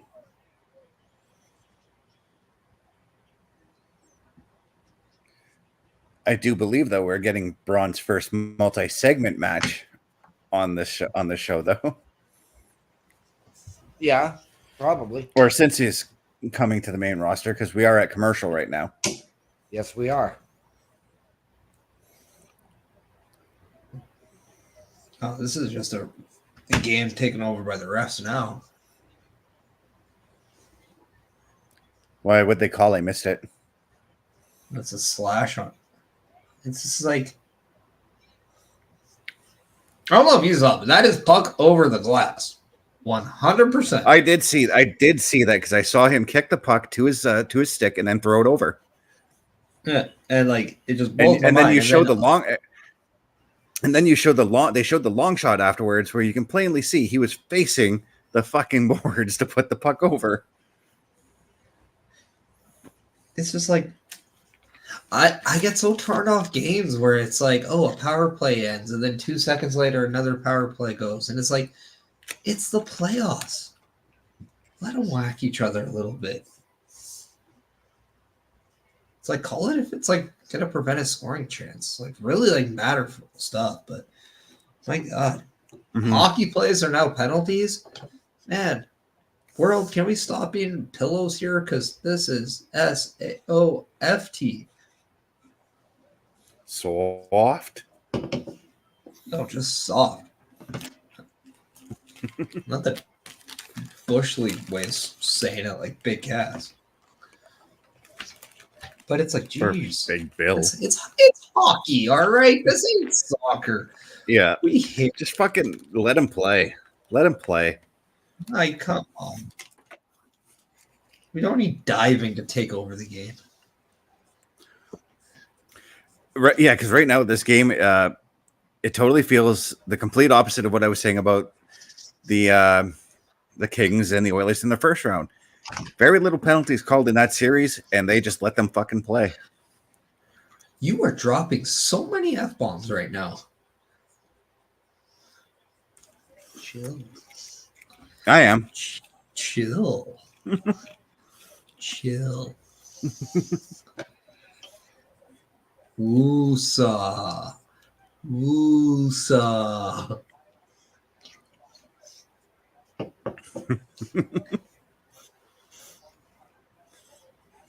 I'm doing so many movie references, and OMB's like, I don't know. Well, what is a movie? What is this movie you talk of? And, explain it to me. You are muted. Pretty much.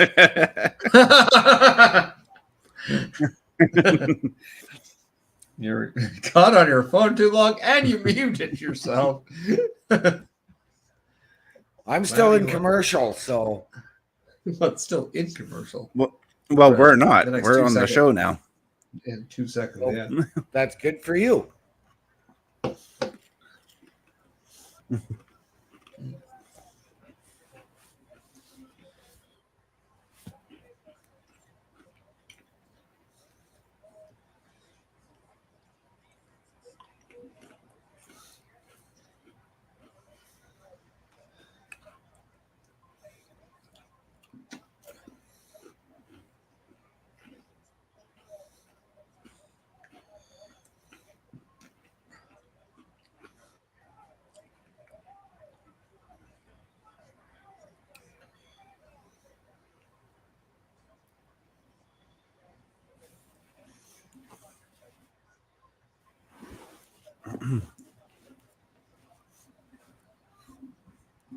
But when we come back, we still see that Bron Breakker is still dominating this match.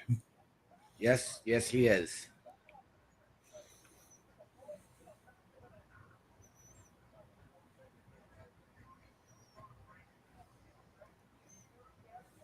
So I don't know if you guys know this, but Cody Rhodes is scheduled for NXT tomorrow night. Yes. They showed that in a commercial earlier.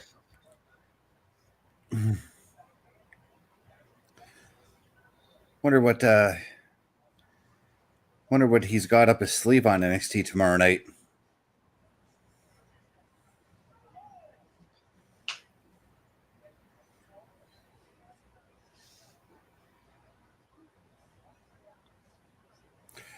Well, I gotta say, just off the top of my head, I'm thinking the Good Brothers get involved somehow because of Cody's feud with AJ. Yeah.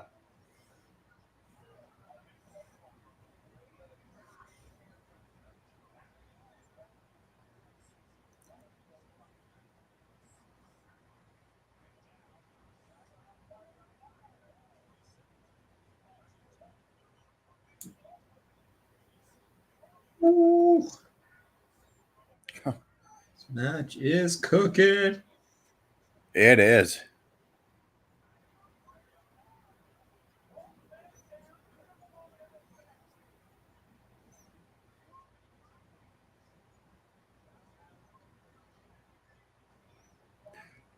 But I still don't think it compares to their meetings in NXT just yet. Well, that is exactly why I went on a rant on my podcast on Sunday, because I think this is one of the worst things wrestling fans do, is instantly compare things to the past. Yeah. Is it good? I will admit I'm guilty of that. We all are, and we have to stop. Yeah. We all are, yes. I was actually really looking forward to this match tonight from their history in NXT. Yeah. I look at it as like, okay, how do they continue? Not how do they outdo? Yeah. Right.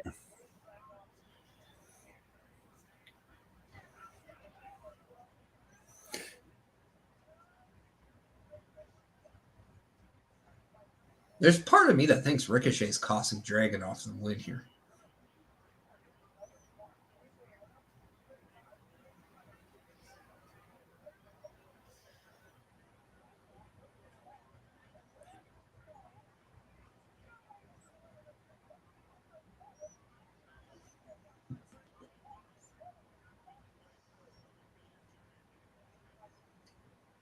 It would be nice to give Ricochet a nice send-off feud with a guy like Ilja Dragunov. If he does leave. Yeah.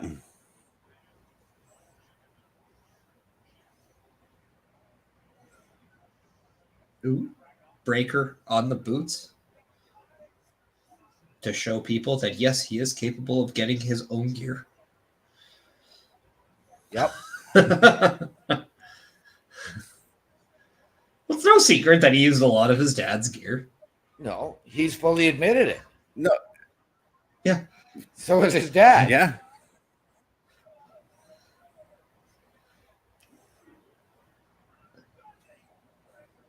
One of the hidden treasure shows just absolutely just did that. It was the best.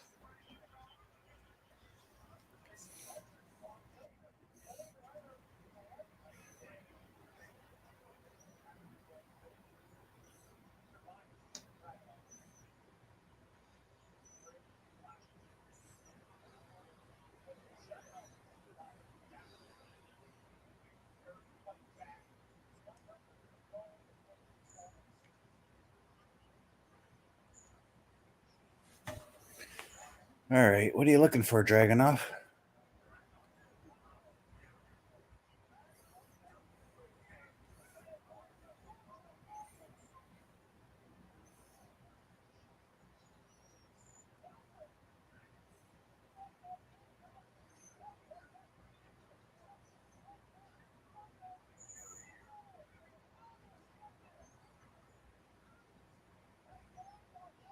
Been a long time since we've seen that move. The coast to coast? Yep. Pretty sure the last person I saw do that was Shane. Right? No, he's done it. He did it in his match against Trick Williams. His last match. Oh, yeah. Yep, he did.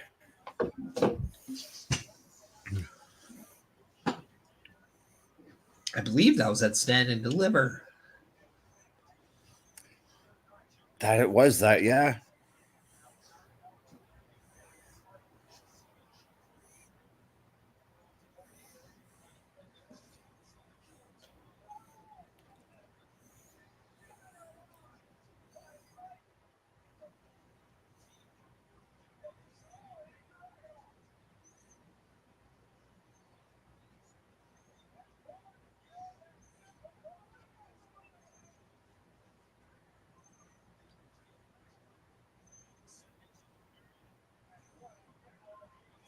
This has been quite the battle, though. I will give it that. Yeah. It has. Fantastic match, fantastic fight.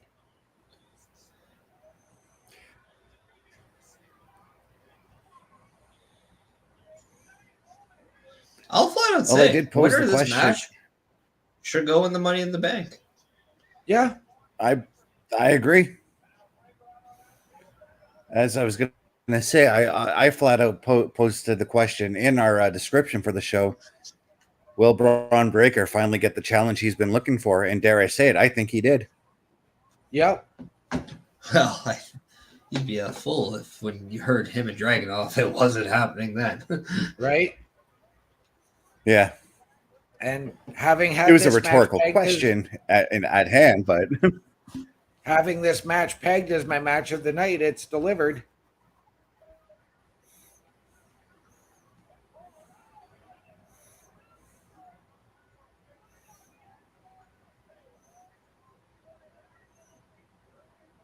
Oh, by the way, Perish, on Friday night, Best and I answered your question. The giant bottle of Prime is empty.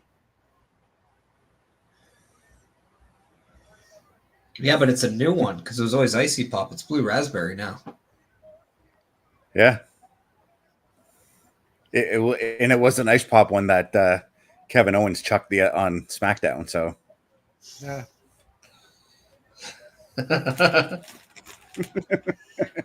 so now it poses a new question. Yeah. Riddle me this, OMD. I mean, if it was me, I'd chug the whole thing. We all know that blue raspberry is my jam. Although that's rubbing bananas. I picked up a bottle of the blue raspberry. I picked up a bottle of the blue raspberry prime today. It was actually really good.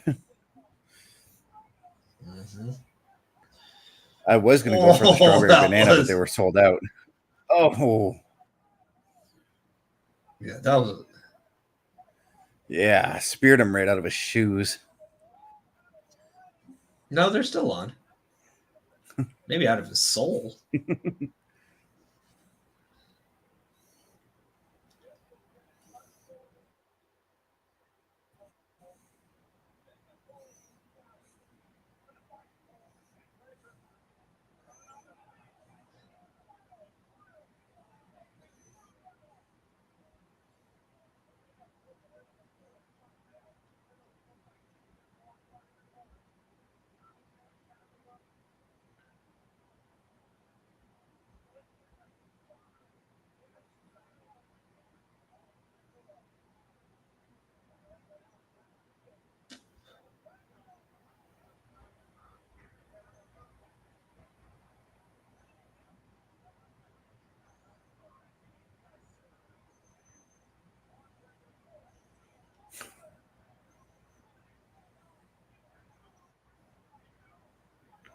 Yeah, there's the finish. That was fantastic match.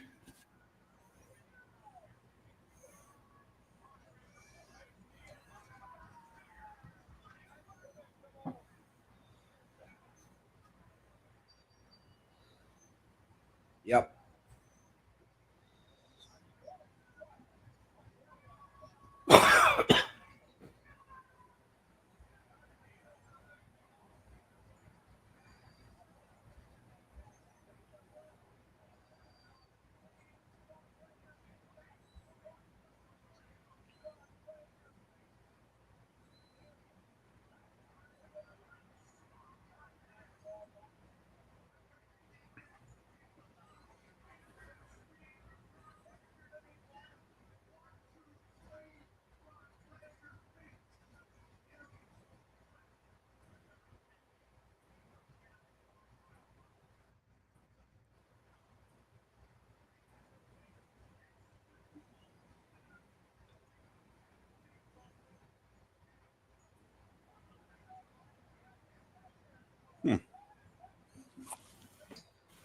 Bet you nobody saw that coming.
couldn't quite hear what was being said during that promo. They basically said they just got to put an end to this Liv Morgan stuff. So you can tell that Liv Morgan is just getting in the minds of the Judgment Day. And then Damian Priest just says, hey, Dom, you're my boy. I trust you, but you got to put your foot down. And then JD just said, it's like, look, we'll get through this. With Judgment Day, Finn's like, yeah, we run this show. He's like, I'll take care of Drew. And then they did the big. Yeah. And they included Carlito. Yeah, and that's what I was going to get at. Everybody put their fist in. Carlito didn't. And Damien's like, come on. Yep.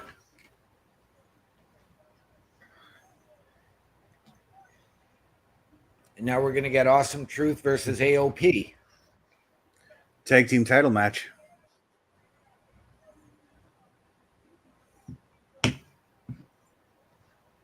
I'd be okay if we saw a title switch. I actually would be.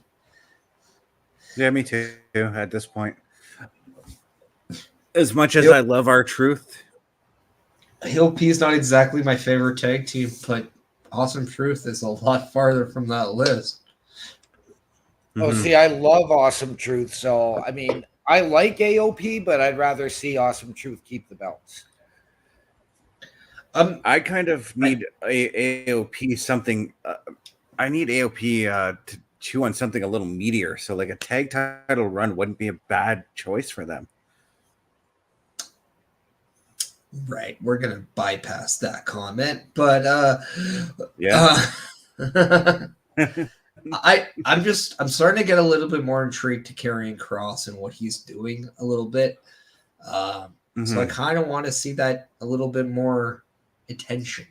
It's almost like this is a second coming of the Judgment Day a little bit. Yeah. And I want to see where it goes. And by that means I want to see more. And I want to see it kind of give a little bit more time. So more time. Titles represent more time. So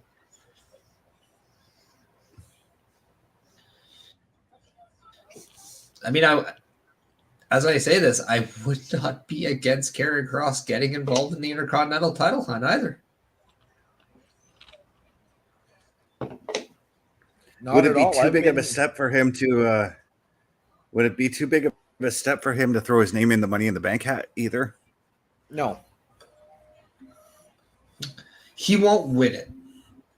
And I think that's kind of something that, I don't know, like everything he's doing has been thought out and done with a purpose. Money in the Bank just seems too sporadic for him. Yeah. OMD is about to go take a huge dump since he did not want to actually say what's going on. That's pretty much what I just said. He's going to go drop a big Ash by Elegance or AKA Dana Brooke. I was just bunking off what you said. That's my theory to why you got like an aunt feeling at the end of the match, because she was a part of it.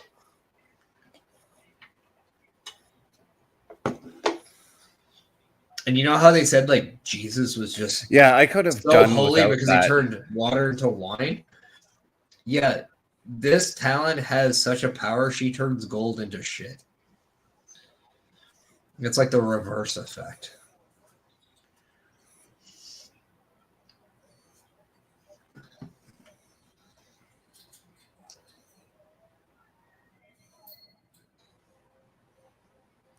I would have been completely fine with just Tatum Paxley running off with the TNA title. I would have been, but I'm not even sure if we needed Tatum Paxley in that. No, that's just it. Like, I would have been fine if it was just a straight up match. Like, I don't know, like with that whole thing, I just wanted to see something come out of it. And I think that's kind of the disappointing. We wanted to see, okay, what's happening next? Like, where is this leading to? Is there going to be something that leads to it? That wasn't it. I think a lot of people wanted that something next to be Jordan Grace taking that NXT title. I think that was a missed opportunity.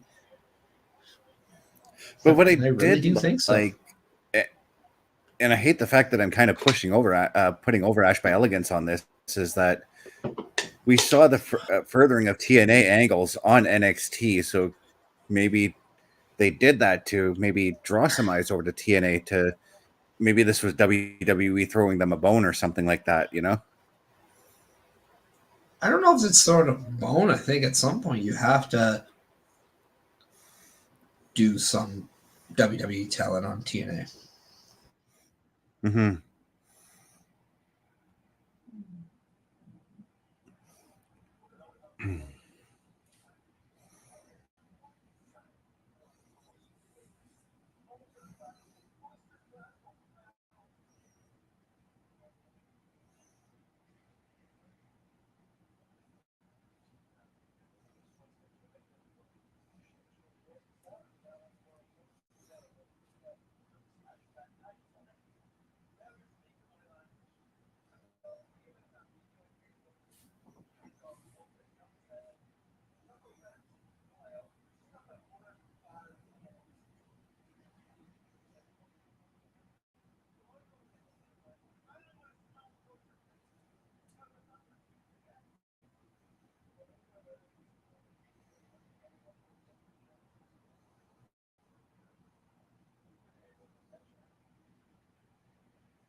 Now, after that promo, are we seeing kind of a return to the babyface Drew?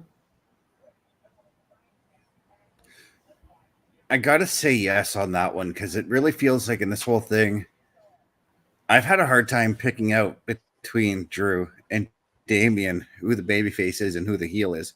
And I got to assume that because we are going to Glasgow, that Drew is the babyface in this situation. Oh, yeah. And he has to come out to Broken Dreams, like a real theme song, not a video package, but a real entrance with that song. Yeah. No, I mean, even in the promo to open the show, you couldn't tell who was the heel and who was the face.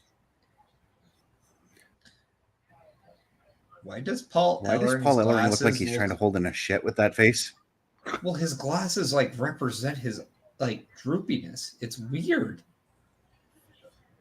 Yeah. He's like the old man on Sons of Anarchy that like just won't let it go. He is. Oh my god.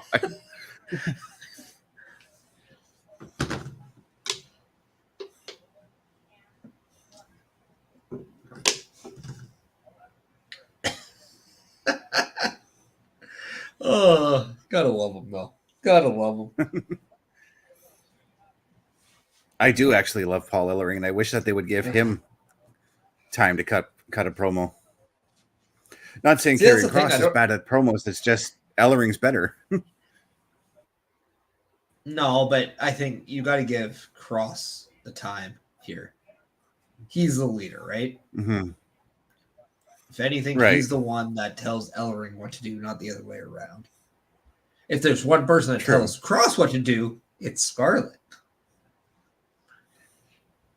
And Scarlett's not a bad promo either. So. What to do. No. Yeah. Trust me, I have it on mute. It ain't bad either.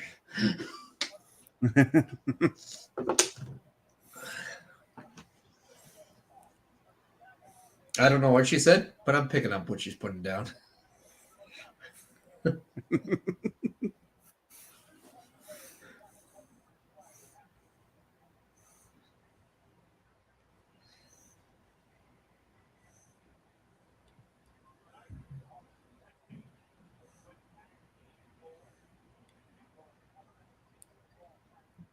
Kind of get a feeling that New Day's going to get involved in this.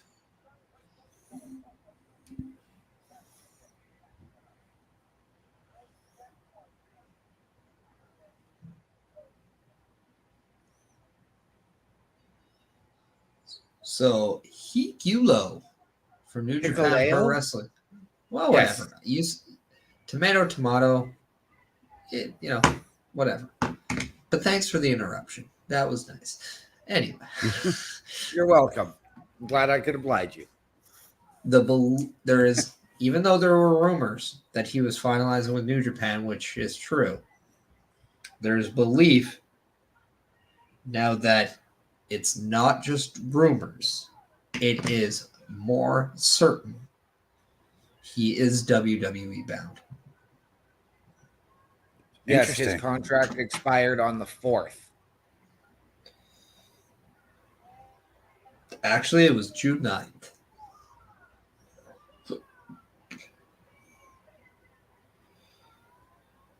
On New Japan Pro Wrestling Dominion.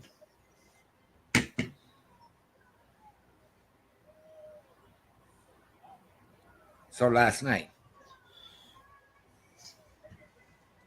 Yes. Yes. You seem really proud, so I didn't want to take that away from you.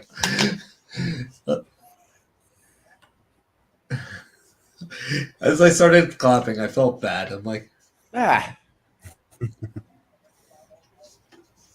like a good rib, but I know I come off like an ass when I do it. If it was anyone but you, Perish, I might have taken it differently.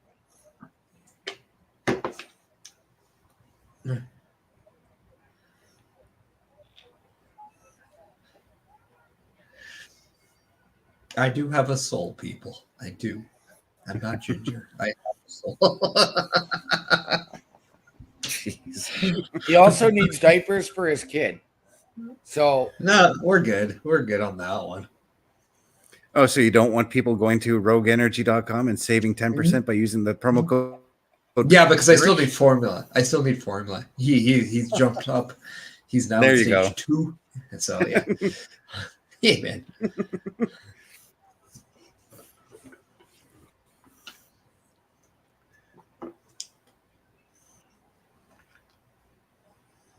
Which that reminds me, I got to plan my next rogue order.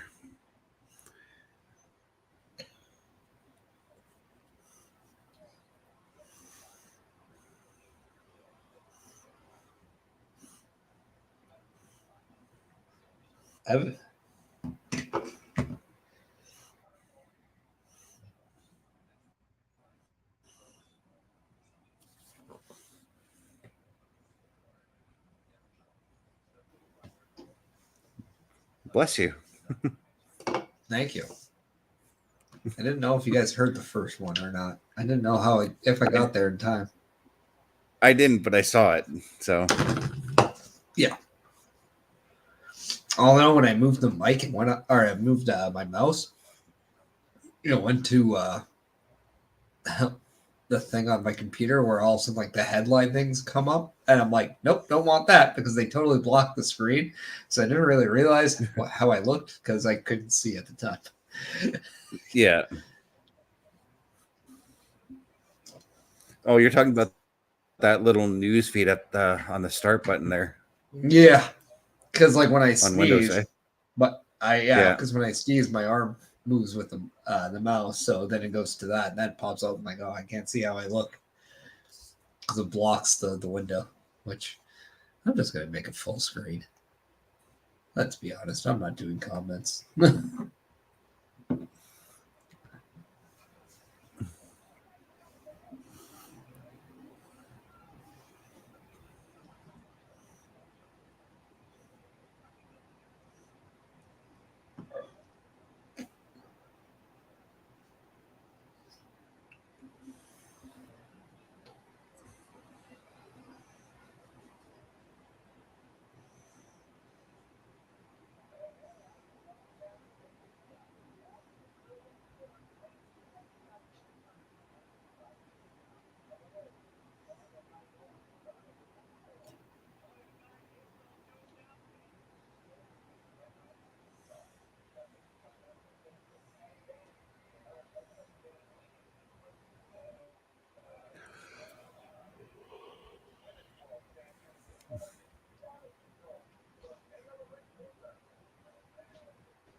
Do, do, do, do.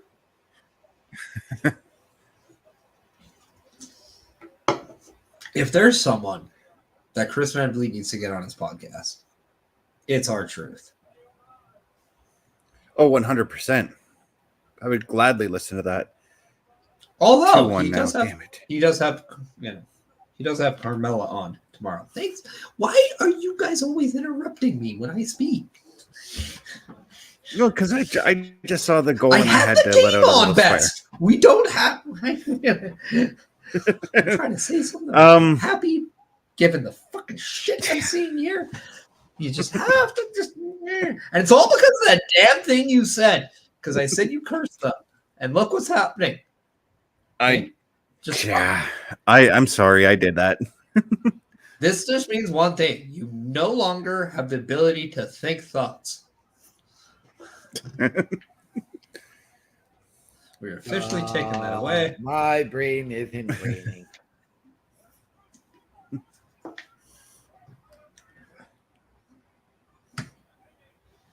And just as I thought, the New Day did make their appearance in this match.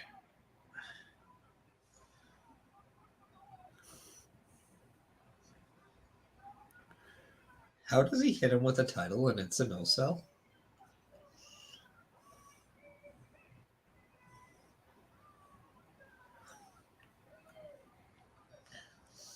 And Paul Ellering just is there, but does anybody know that?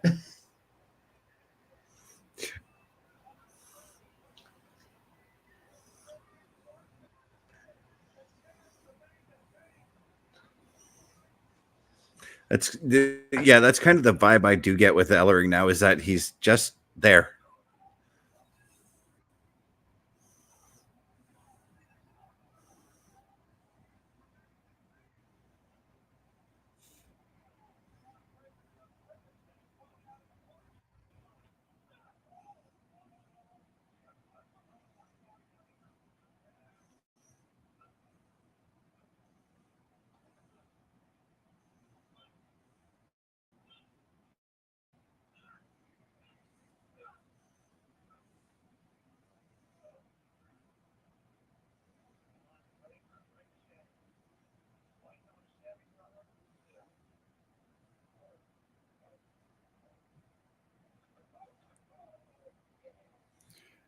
Shades of Kevin Nash and Rey Mysterio there.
If that's way of writing him off, that's kind of weak. I was just going to say that. But I did like the little homage to Kevin Nash and Rey Mysterio that was done there. Oh, see, always going back to the past. Yeah.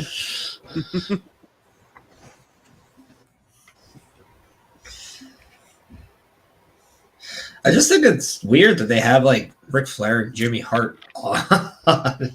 Like that was like such a weird pairing of faces to have on your truck. Mm-hmm. Is Jimmy Hart even back with WWE? Yeah, he's got a legend. So I think he just. Yeah, I know, but like I think it's just a Legends deal. But like, who doesn't have a Legends deal with WWE at this point? Perish doesn't have a Legends deal. Are you sure about that? I am. Are you? I am. Are you really? Apparently, OMD's the guy. Sure. I don't know. I thought you were OMD. I didn't know you were sure.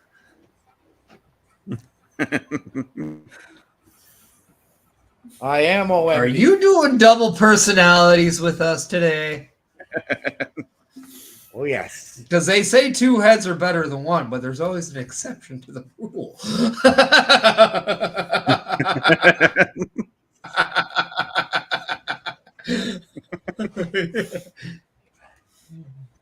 Thank you for feeding me that one. Yeah. Hook, line, and sinker.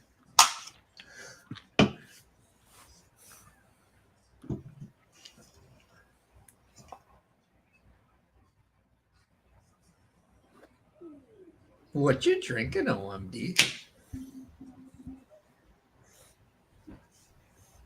Ooh. My brisk iced tea. Ooh.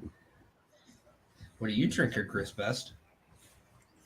I am drinking store brand ginger ale.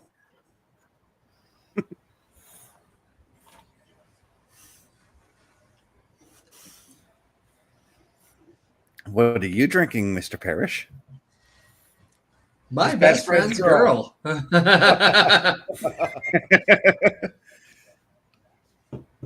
got to look for that brew for myself. It's a local one. You won't find it there. No, I know. But I did see it online, so not really, because you can actually order it online. I was about to say.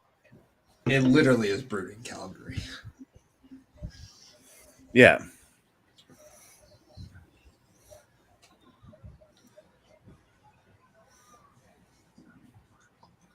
There's actually like a craft beer thing on Saturday, but like they picked the worst day because it was not a nice day on Saturday.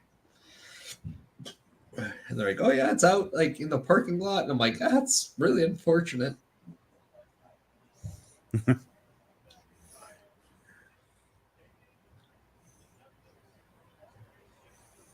Are you guys doing anything for Clash of the Castle? No, because I'm going to be doing CWE this weekend. Yes, but it's in the middle of the day because it's in Scotland. It's earlier. Yeah, but True. he's got to head out at like start of it to go into his setup. Set up, schmat up. I'm working, and then I have a stag and doe to go to. Well, I was going to say it all depends on when Carl picks me up, because... Oh, yeah. He's picking you up, huh? Oh, yeah. Me and Carl going to have a great time.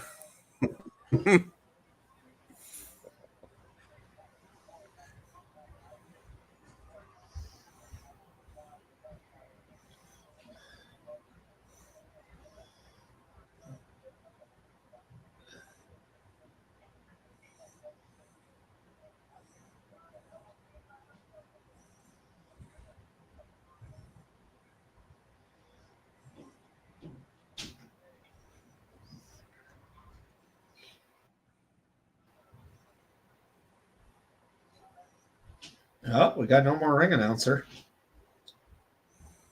Yeah. Is CM Punk going to do it for this match? You're muted on me yet again.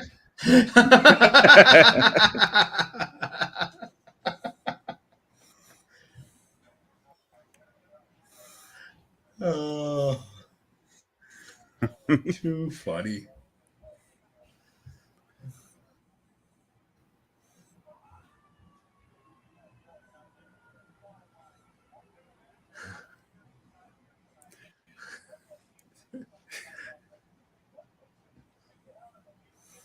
One muted dad. That's what OMD stands for. Yeah.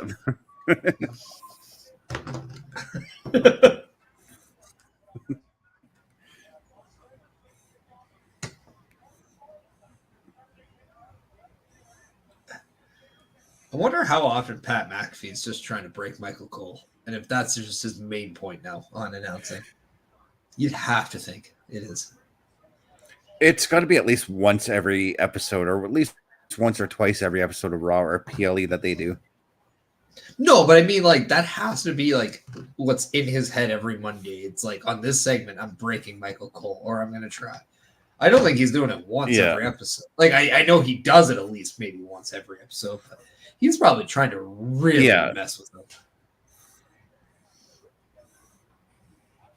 And there's been times, I mean, they showed in between matches on last night's pay-per-view, they showed a top 10 commentators' reactions, and there were a few times in there where you saw Cole almost break.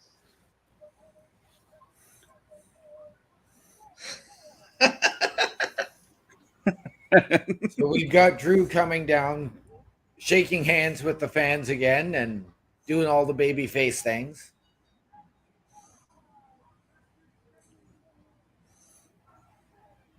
And we get Pat McAfee doing ring introductions.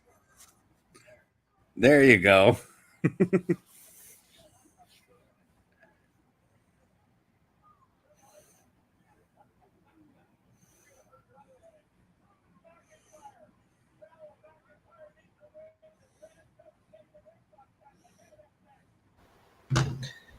Now, is this the match where CM Punk cost Drew the win here?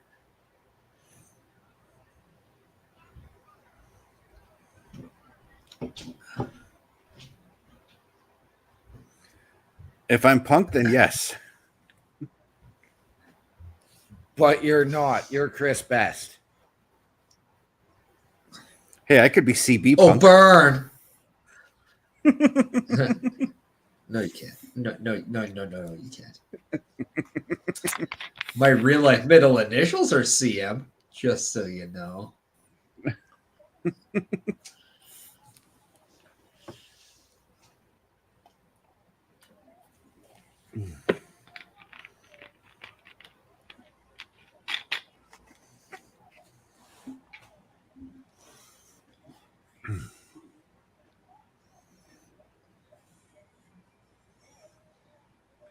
Every time now, Perish, every time I see Dan Schulman now, I can't unsee Adam Pearce in him now.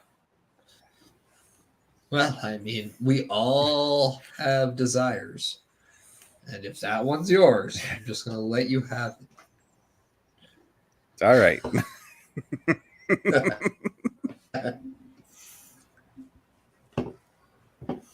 I'm just going to take a sip of my best friend's girl and pretend I didn't hear that.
Now, what are your guys' I like how we're just all predictions quiet for here. Clash at the Castle? Yeah, that again with the interruption.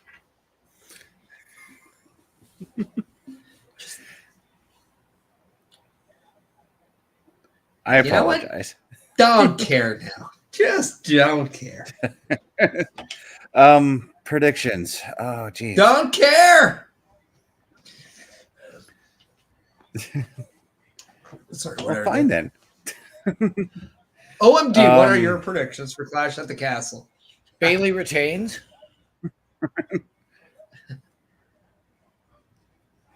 No, I'm not muted. Dad? God.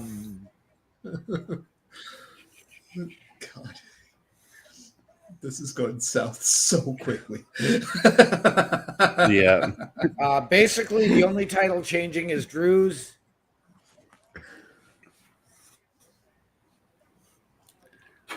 I'm trying to think of the other matches. You got Drew and Priest. You got Bailey and Piper Niven. Yeah. You got the triple threat match for the tag titles. You got Sami Zayn and Chad Gable. I mean, probably Logan Paul versus LA Knight for the US title. Mm-hmm. Yeah, we thought we discussed that one. I think we have DIY against A-Town Down Under. Ah, we're seeing it right on the TV right now. Yay! So funny. Thank God for broadcasting. So I got Drew beating Priest. Bailey retains. AJ says I quit.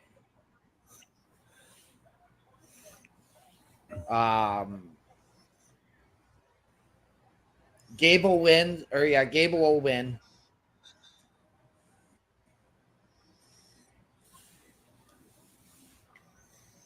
And Bianca and Jade retain. What about Cody and AJ? I said AJ says I quit. Oh, sorry, I didn't catch that. I think so. Part of me that wants to see Damian go just a little bit longer with the title, so I'm going to go Damian in that one. Bailey's going over Piper, that's for sure, but not without a fight, of course.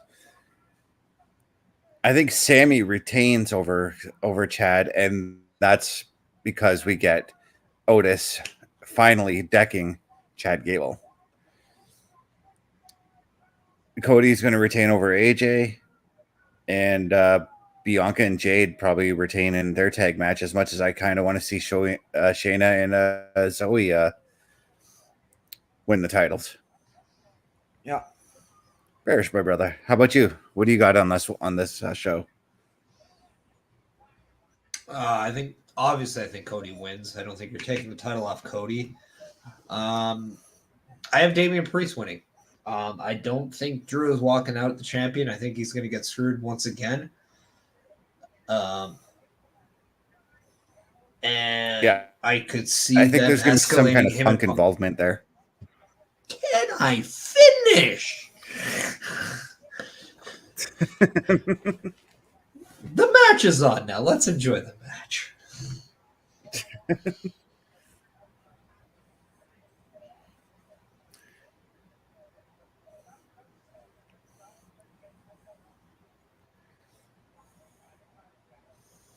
Oh, I just got something you sent to us. Yeah, I figure that's the only time I could get stuff in without even getting interrupted.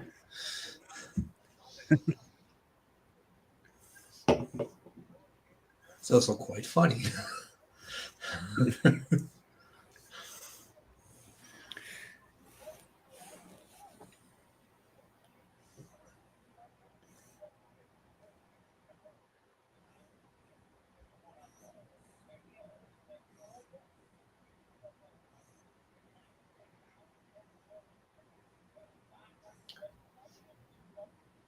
It is funny to me that they're in Scotland. They're doing all these shows And you have an Irishman in Finn Balor, and he doesn't get the same treatment as all the other guys. And I think that's something to be said, because come on now. Give Finn his due. I mean, in all honesty, just because they don't have a match at the show either, I'd probably put Finn and JD against our Awesome Truth for the tag belts or something. And I know that that's something we've already seen in the past, but it'll at least be something. See, I would have gone with Dom and JD for that. I mean, here's something. Why not put Finn? Why not Finn win Money in the Bank? Yeah. I'd be all right with that. Who actually would be upset if Finn Balor won Money in the Bank this year? I can't think of anyone really. Nope. You looked really lost out of that one, OMG. What was that? No, I was looking all over the place looking for people to.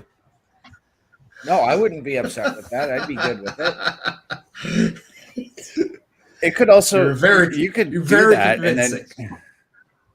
And then you could do that and then further like the apparent dissension in the Judgment Day that could happen. Well, imagine this. Imagine that. Oh dear God, that was beautiful. It was.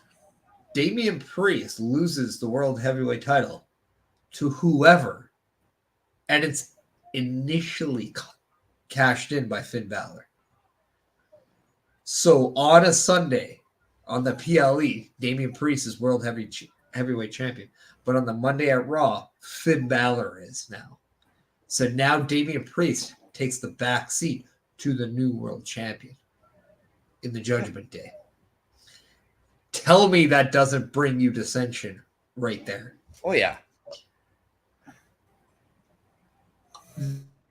That's something I'm considering because I think that's pretty solid. Yawn or sneeze? Did you yawn or sneeze? Yawn. Yeah. Saw it in the eyes.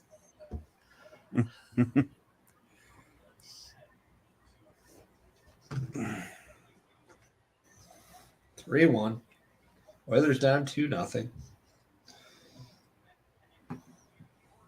God damn it. Oh, that's Edmonton, a weak pull your goal. heads Skinner, Skinner, you just got to make a save, man. That's a save.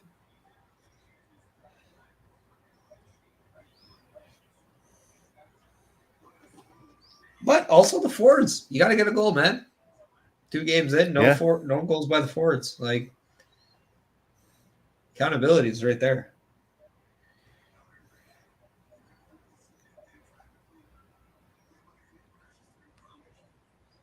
And this just comes down to your power play, man. Hit the net, put the shots on the net. Bouchard, get it on net. Like, simple stuff, man. You're in the Stanley Cup Finals. It's there's no excuses. If you can't do the little things by now, that's on you. And that's why you're losing. Well, for a second on that play, I thought they scored. I saw sticks going up after Ekholm's shot. No, Bobrovsky's helmet went flying. Yeah.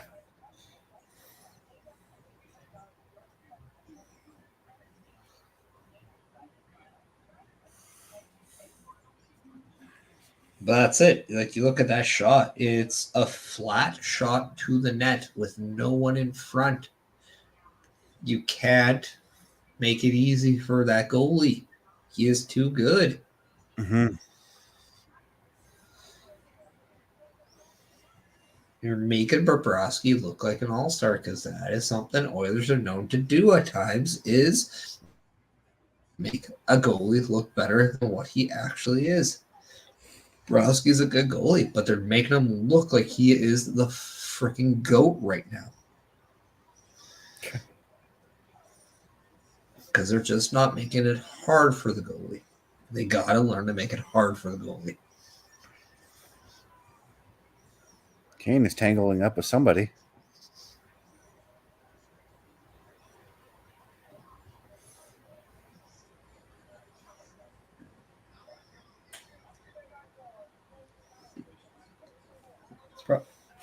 It's Montour.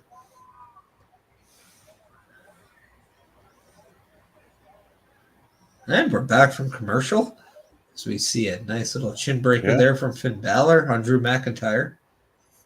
But yet McIntyre gets the next offensive move in.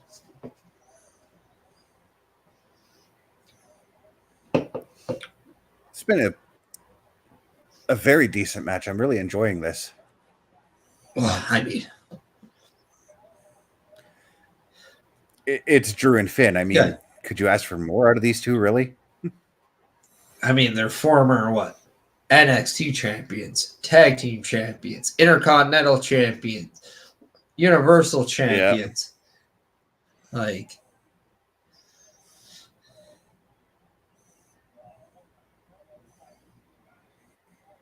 were they both U.S. champions? I don't think Drew was a U.S. champion, was he?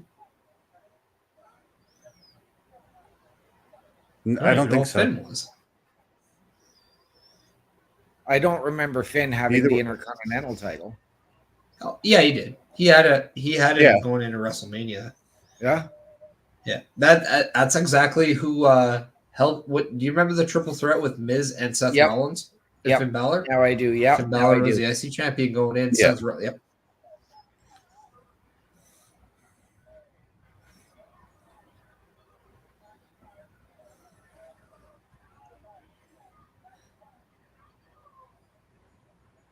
I believe that was the same WrestleMania where he did the entrance of Balor Club is for everyone with the Pride.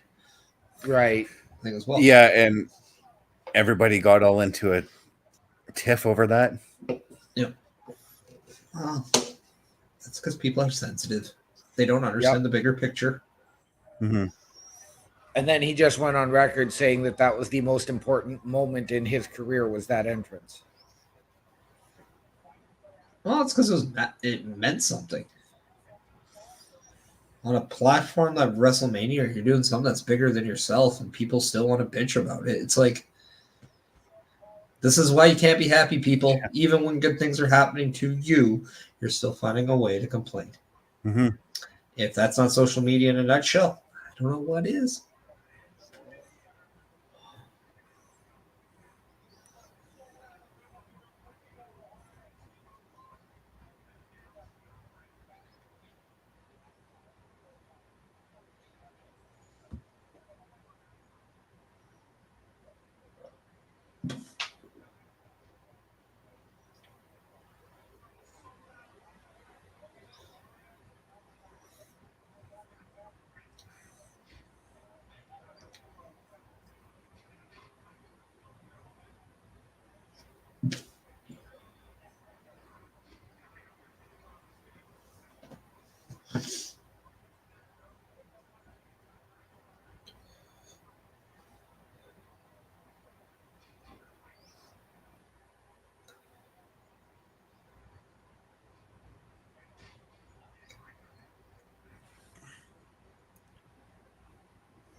Love that reversal out of the Claymore. Yeah.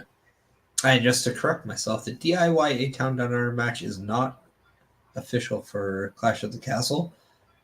It very well could be on SmackDown this week. Yes, because we do know that they are doing the Grayson Waller effect with DIY as the guest on SmackDown. So I can see it. Nothing's official yet, but very well could be official by SmackDown. Yeah. But we are seeing a very tight PLE to 5 to 6 matches so far. They're currently at 5, so maybe a 6 could be added. That seems logical.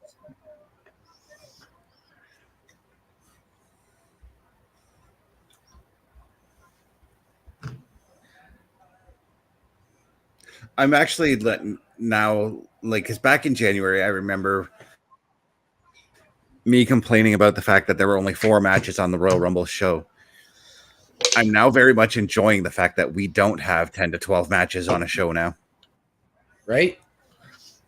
Well, when you look at Royal Rumble, though, you have 2 Rumble matches that are going to be well over an hour each.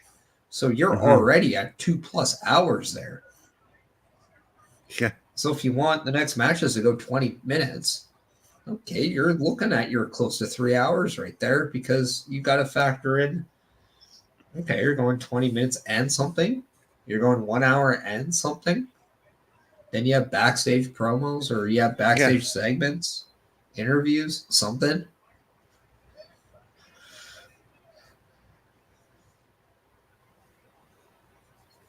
Well, Damian Priest coming out right now. Even though if Drew wins, Judgment Day is banned from ringside. They aren't banned tonight.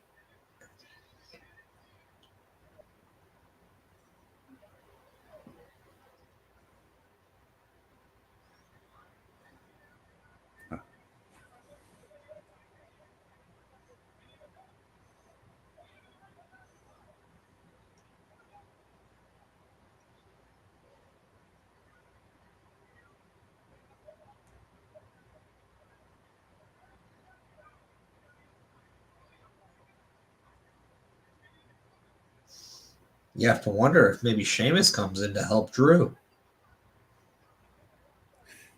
And that's somebody also that could help Drew at Clash of the Castle.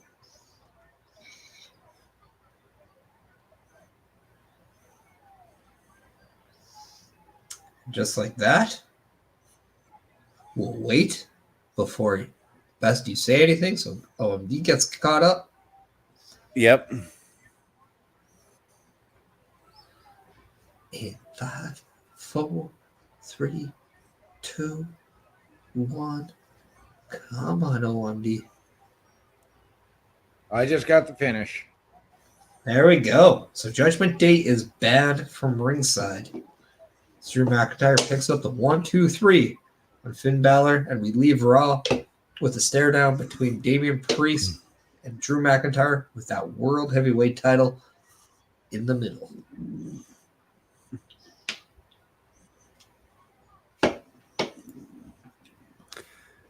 Overall, what did you guys think of the show? Another solid show. You guys really stepped it up. I'm proud of both of you. No, it was a solid Raw all around. Had to. We had some dead weight we're carrying, man. Yeah. Yeah, I know. That's just slacking. He's got to pick up that jaw that's like locked into an iPhone. Fuck iPhone. I was going to say, no wonder my knees are sore. No, I mean, that's beside the point. Solid show all the way around. Good flow. Really set everything up for their side of Clash at the Castle this weekend. Yeah. And that's what it is. I mean, what do you expect from go-home shows, right? You just got to be like, okay, like we want a finale of this. When you have guys like Damian Priest and Drew McIntyre, two guys prominently been as heels and they're going after the World Heavyweight title. Yeah, I mean, clearly it's going to be something for the fans going into it. They're going to be one side or another. They might be a little bit confused. But we know at Clash of the Castle, it's going to be in favor of Drew McIntyre. We're going to see something. We're going to see something bigger. Judgment Day, not there. We have some answers to how this match is going to go. Because as we know, the last time Drew McIntyre was at Clash of the Castle fighting for a heavyweight championship, Solo Sikoa made his debut on the main roster. So could we see somebody join the Judgment Day, or could we see something else? And I think that is the question now. What is this going to be? How is this going to end? Yeah. Do we see Drew McIntyre finally win that championship? And at what expense? Because we got to tease out WrestleMania, and it all seems like we're just leading into that. But one thing about Damian Priest you can't count out is that despite whatever you do, he just finds a way out of a situation, and that kind of seems like that's the Damian Priest that's we've been carrying on moving forward. And then we have the tag team with the women's title match. You know, who's going to come out of that. We saw the big win out of Shayna Baszler and Zoe Stark. So are they primed to take those championships away from Bianca and Storm? We'll find out. Yeah. Overall, I thought this show was solid as well. It didn't feel like a go-home show. I mean, there were answers, or there were questions that were answered as far as what's going to happen or what could happen at Clash at the Castle.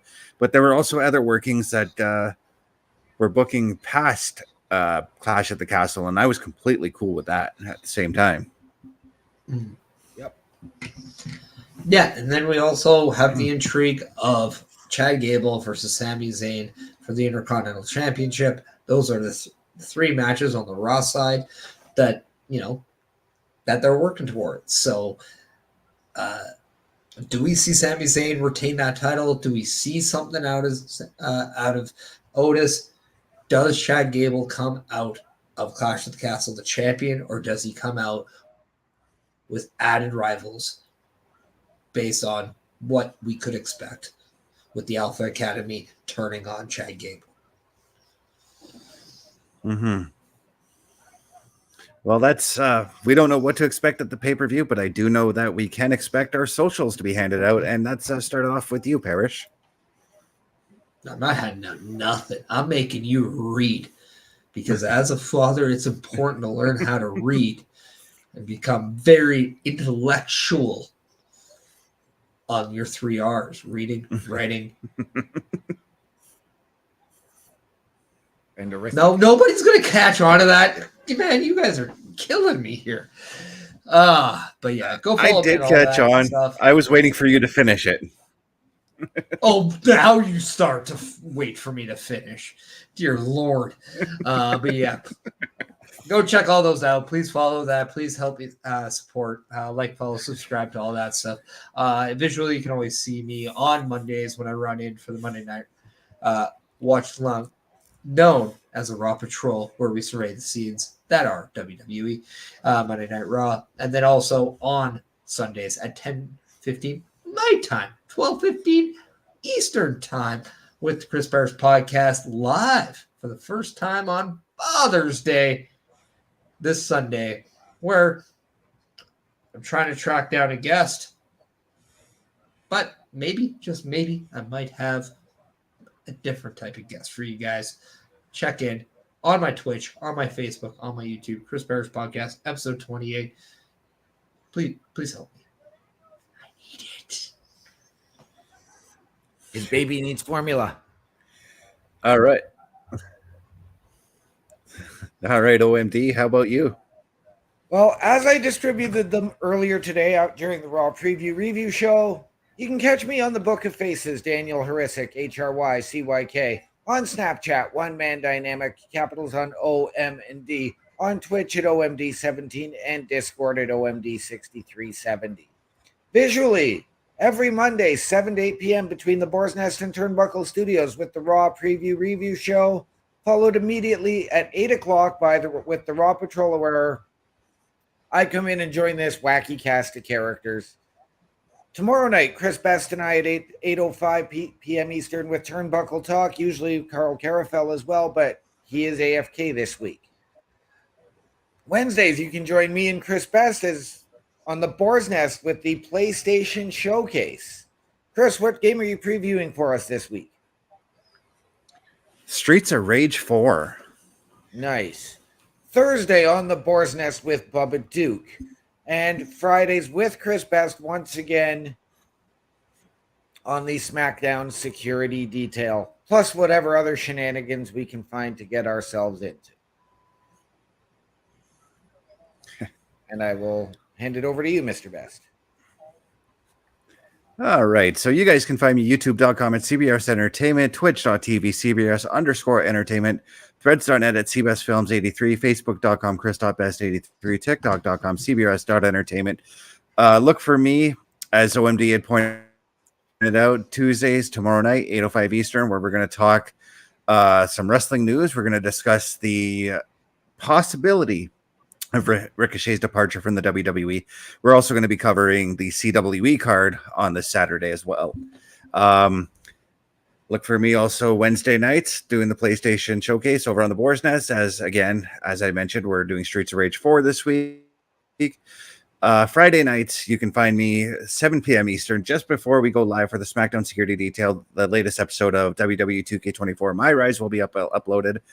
And then you can follow me 8 p.m. Eastern for the SmackDown Security Detail. There will not be a live edition of Saturday Night Gaming this week. It will be a pre-taped episode, but we will be continuing the adventures of Nathan Drake and Uncharted 4. And on that note, for Chris Perish, for OMD, I'm Chris Best, saying so long. Tune in tomorrow for Turnbuckle Talk. Have a good night, everyone.